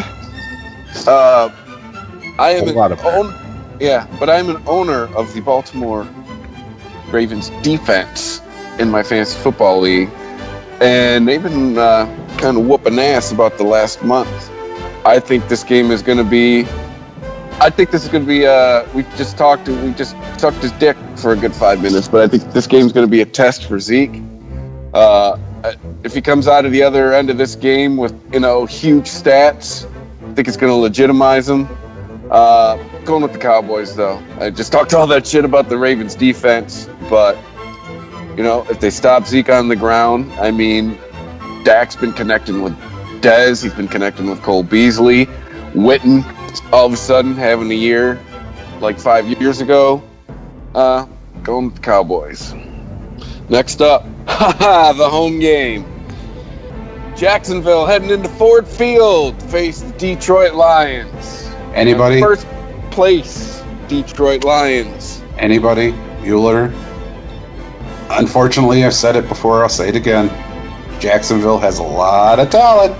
No coaching. They can't get the job done. They remind me so much of the Lions, it's unreal. A lot of talent, can't get it to come together on the field.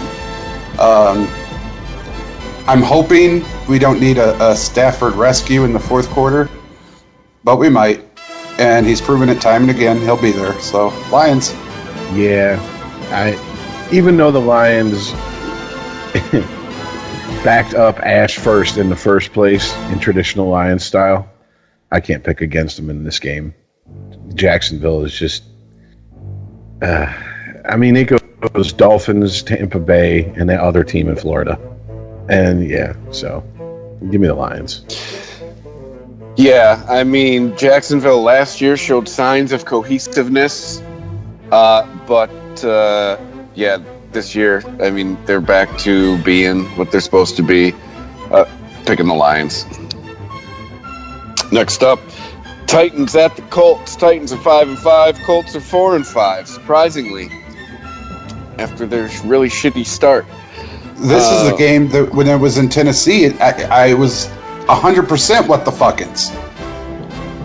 Because I swore Luck was going to continue his getting hit and getting up and go, where'd the ball go? But that's not what happened. Marcus Mariota, disappeared the first time they played. I have no idea. This is 100% a coin flip. I don't know. Colts? I don't know. Well, you said Colts, so I'm writing it down. Yeah, write it down. I don't know. I have no idea.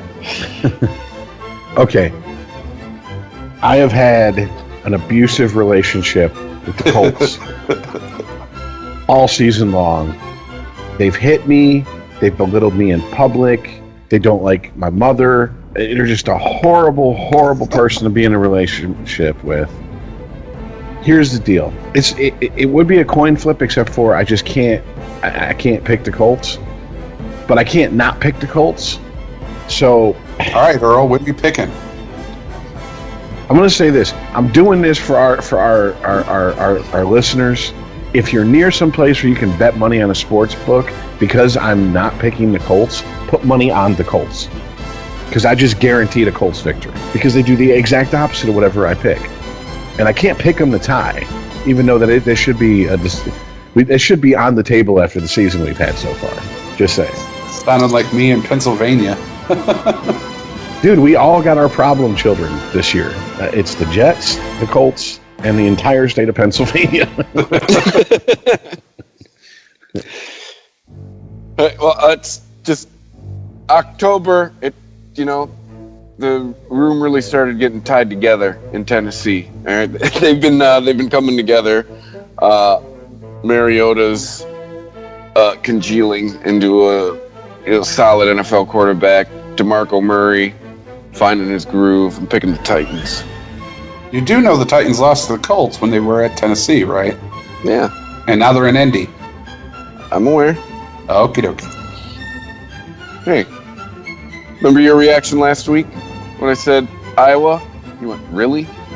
Just say, it's football, man. Next up, Bills and the Bengals. Bengals are at home.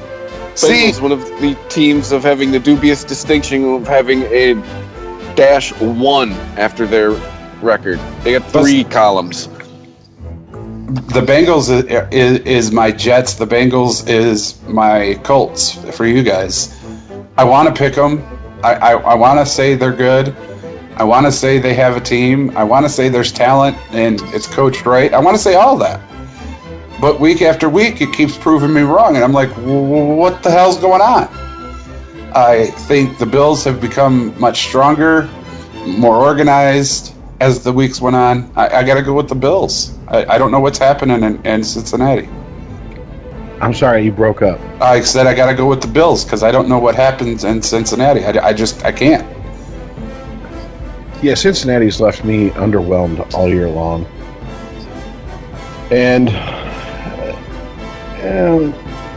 the fact that Sexy Rexy and his Bills are on the road, I don't think that really bothers him or them. So, I mean, I'm not like ecstatic jumping up and down that I'm picking the Bills, but yeah. In the end, that is my pick.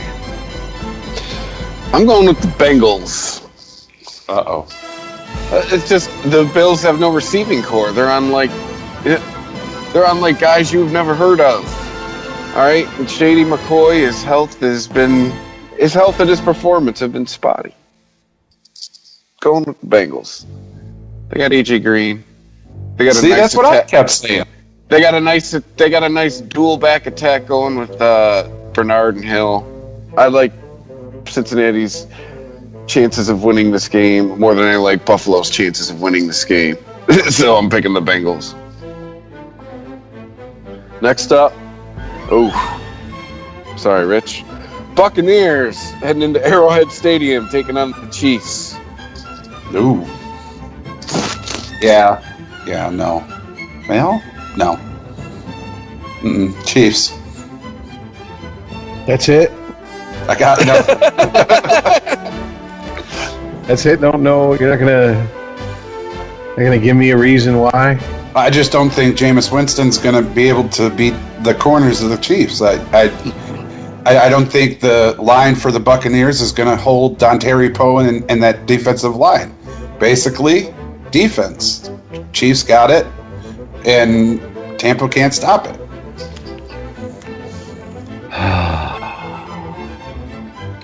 Yeah, Chiefs. I can't even try to come up with some bullshit reason to even sit here and make a case for the Bucs. Like, I was thinking about it. It's talking about I was trying to buy more time, and he kept talking. I'm like, he's right. What are we even talking about this for? I think we see Alex Smith and Spencer Ware have career days. Chiefs. God damn, really? You got to rub it in like that? I do. Say, someone had to do it, right? To quote Bill Hicks, you built the cripples and dance too? You got to rub it in? All right, the Bears heading to Jersey, taking on the Giants. Giants. Eli's my boy. He's a shit. He's got a great receiving core. Go Giants. Woohoo. Yeah, low energy Eli, definitely. Low energy Eli. Dude, tell me his expression never changes. He's like the Freddie Prinze Jr. of the NFL. His expression never changes. Yeah, he is. We're not going to. I'm picking the Giants. We didn't bring up Odell doing his little thriller dance in the end zone the other day. Just for the record, I hate Eli. I hate his receiving core. I don't care about the Giants. I just ain't picking the toilet bowl. I was mildly entertained by Odell the other day with the thriller dance. That was one of the more creative touchdown celebrations. Next. Wait a minute. Real quick, I just thought of this. I can't believe I didn't think of this. Maybe a little tiny bright spot for the Buccaneers. Doug Martin comes back this week. So he'll be injured next week. Might get 3 plays out of him before he's back on injured reserve. Right. Him and Jamal Charles, they probably just get push wheelchairs together. Yeah, they get adjoining suites at the hospital. All right, next up, Cardinals, Vikings. Vikings 5-4, but those 4 have all been in a row, haven't they? I think they have. Yes, they have. Implosion. Cardinals 4-1. Vikings at home. Vikings are in a nosedive, man. They're trying to pull out. They're trying to twist out, trying to get back to where they were at the start of the season, and they just can't. Being at home, and I do believe in the Purple Rain defense. That defense was hugely dominant. you can't overcome, and Detroit's taught me this, you can't overcome not having an offensive line unless you have somebody like Barry Sanders. And they did, and he's on the injured reserve, so he's out. I got to go Cardinals. Yes, I'm going Cardinals as well. Minnesota is bad. You start off that strong, a stumble is 1 or 2 games. 4 games in a row? Yeah. You better pull up on that stick and just pray for the best. So, until they do that, and they prove they can do that, give me the Cardinals. Yeah, pull up on this. They're putting on your parachute. Yeah, we don't like being in lockstep, but I mean, it's over in Minnesota. I had Carson Palmer, David Johnson. That's all I got to say. Cardinals. Fitzgerald. Yeah, Larry Fitz. All right. The Dolphins at the Rams. Yeah. That was like a Mufasa moment. Ooh, say it again. Mufasa. Yeah, if there's a shit bowl, this is it. I thought it was gonna be the Colts game, but oh my goodness.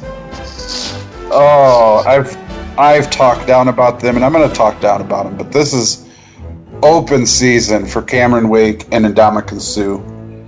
If they ever wanted to make a statement for their position in Miami, this will be the game. You're going to take a rookie's first start and just come unhinged. They're going to try to double team them. The Rams don't even have close to the manpower to double team both of those guys. Yeah, welcome to the NFL, rookie. Dolphins. Yeah, it's just. Do you think they're going to get one of those 2004 sacks that they got against Eli Manning? Like that Philly got against Eli, where it rocked him. Do you think they're going to get that on Goff, or do you think he's just going to fall over like Brett Favre and it's Michael Strahan coming in for the? I think Jared Goff's going to get hit so hard that he lines up and puts his hands under the guard's ass. That's what I see happening. By the time that team's done with him this Sunday, he's going to be facing the wrong way. I love when that happens, by the way. It's hilarious when that happens. It's like, what was that fight you watched? What was that fight you watched back in the day where the guy gets knocked out and then they're asking him, okay, so how many fingers am I holding up? What state are you in? He's like, I don't know. What state am I in?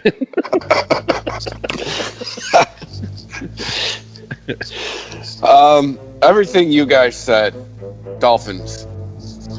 All right, next up. Hit so hard he forgot he was starting. The offense goes back on the field without him.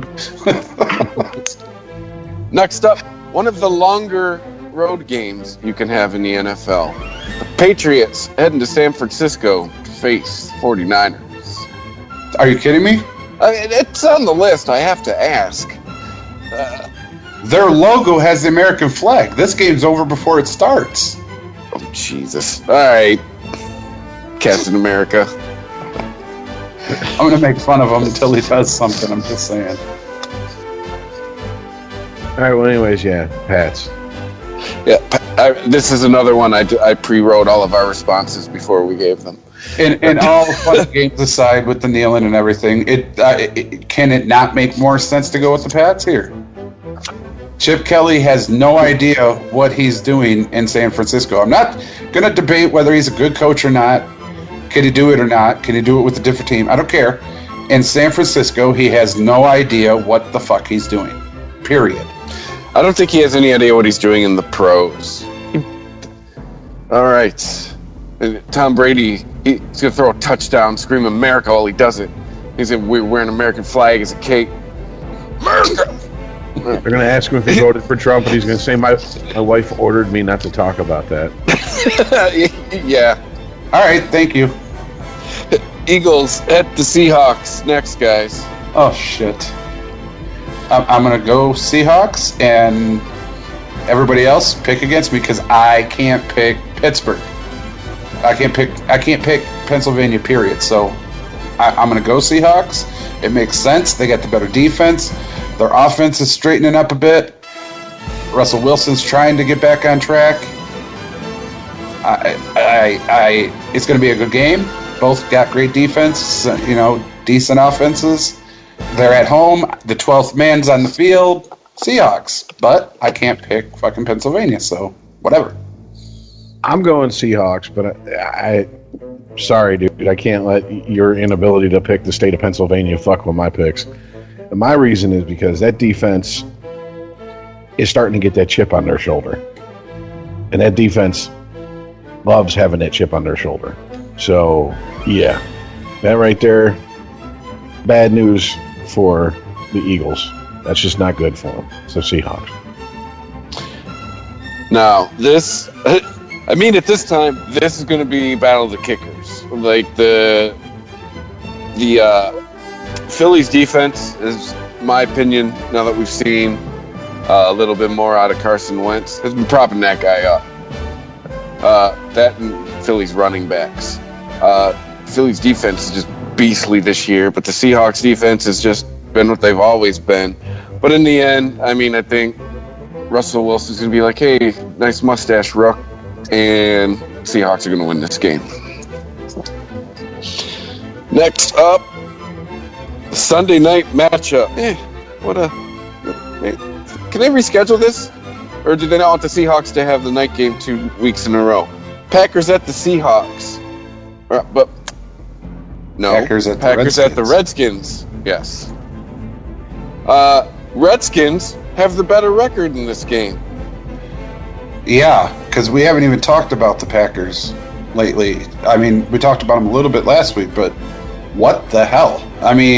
Like I said, this is either going to make them jump out and go, yes, sir, Mr. Rogers, you were absolutely right. Or like any given Sunday, well, do it your damn self. And it was a do it your damn self moment. They just left him back there. I don't know. The Redskins aren't good enough to beat the Packers without Packers' help. And lately, Packers have been helping everybody. Yeah, you like that. I'm going Redskins. You like that? I'm going to take the Packers. I still have more faith in Rodgers than apparently Iceman does. So 25-47 against the Titans last week, Rich. I can't really have too much faith. Amen. It is what it is. Your picks are your picks. My picks are my picks. Get off my Kool-Aid. Just saying, I can't have faith when it's 25-47 against the damn Titans.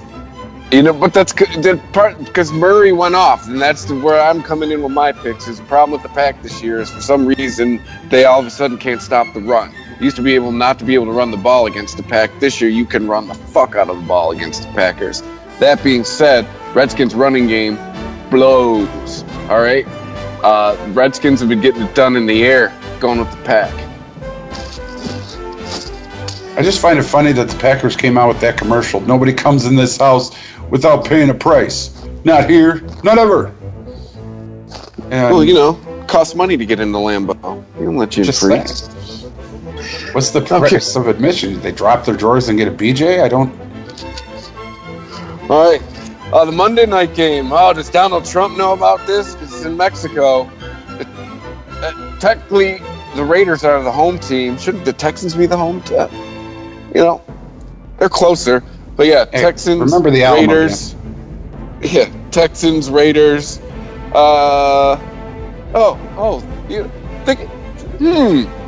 a little bit of, if you think of, you just said remember the Alamo? It's the Texans versus the Raiders.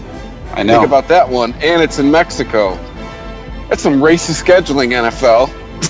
Anyway. Now you get my joke. Forget it. Anyways. Did Donald Trump schedule this game? I don't know why, but the Raiders are worse talked about than the damn Lions, even lately. They are an up-and-coming, well-organized machine, and their talent is without saying with Amari Cooper, Carr, Ladarius. They're nuts. Mack is their linebacker, is a beast. I got Raiders on this. Yep. Give me the Raiders. They're just one of them teams until they prove that they suck. I'm just not going to believe it. So, I think the Lions Houston game was a perfect example of how Houston has won games this year. The other team has won it for them. I think the Raiders, if you've watched them this year, the Raiders have won all of their games. Derek Carr just keeps getting the job done. You said it, Amari Cooper, Michael Crabtree finally being the receiver he was always supposed to be. Going with the Raiders. Okay, now we move on to college. Poor Michigan State. Ohio State comes to East Lansing this week. Well, are we going U of M first or State? State. I just talked about State, so pick Yeah. the State game, damn it. Yeah, I just don't want to pick that game Why? because I have to say the Ohio State You don't have to University. say the. You didn't attend. No, I want Michigan State to win so fucking bad, but that's because the Wolverines would benefit. But I don't see it. I can't fathom a game where State comes up to beat Ohio State. And this isn't the eyeball test or the way they've played it. It's my belief that team just isn't coached to its best of its ability. I think Mark D is going to stand on his, principle of I'm right and I'm going to do what I want, and that team's like, but it doesn't work. I got to pick Ohio State. All right, my question is Michigan State going to even make it a game? I mean, because Ohio State's Rich, got it. honestly, I preached this since the beginning of the season that Michigan State had quit. When I watched them against U of M, I saw exactly what had happened, and that is why I made a huge apology, and I was 100% serious. It's not that they quit. It's Mark D thinks he's got everything worked out, and he doesn't. He thinks he's Izzo, and he's not. So the only way this becomes a game is if he doesn't fuck up, and I just don't see him not.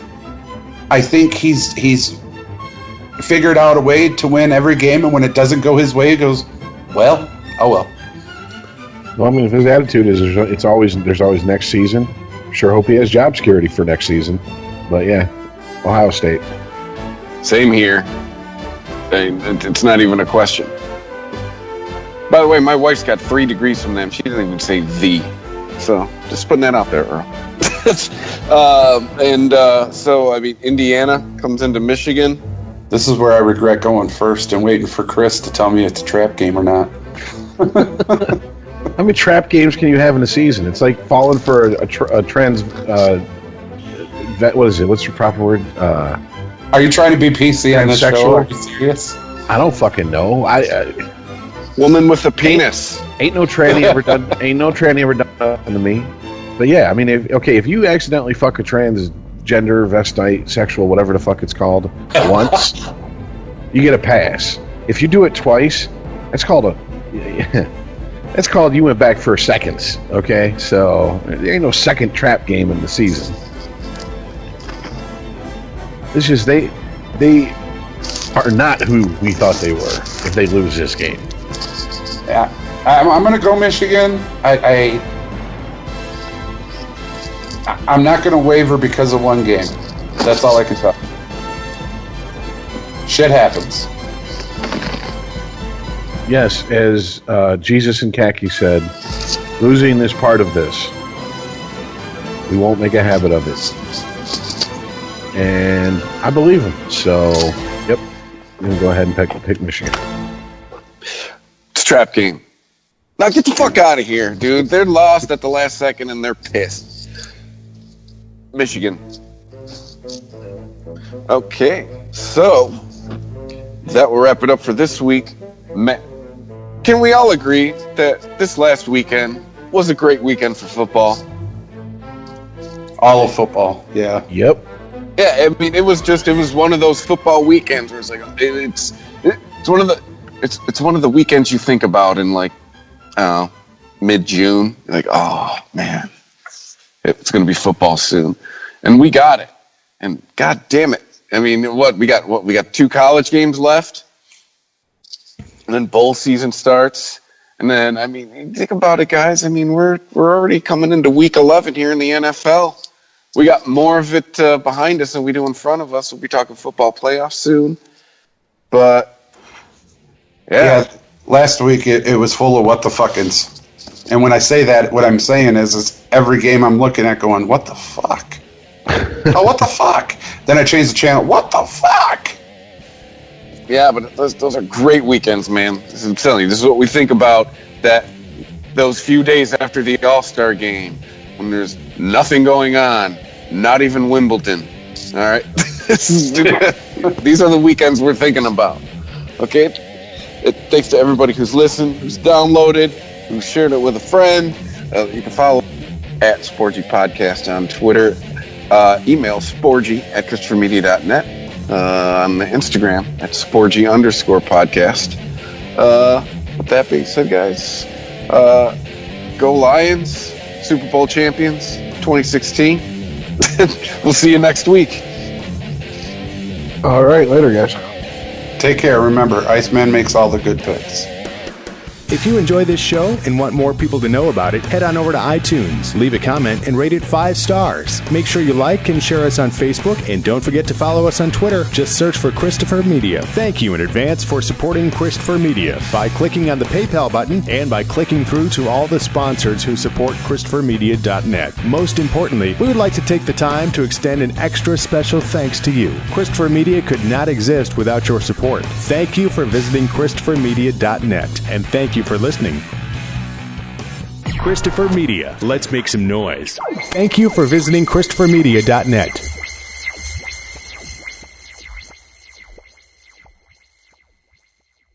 Progressive presents The Sounds of the Old World. The year is 2019, and someone is waiting for the previews to start in a movie theater. Hey, you want anything? Popcorn? Soda? No, nothing. This has been The Sounds of the Old World. Brought to you by Progressive, where drivers can still switch and save like it's 2019. Quote today at Progressive.com. Progressive Casualty Insurance Company and Affiliates.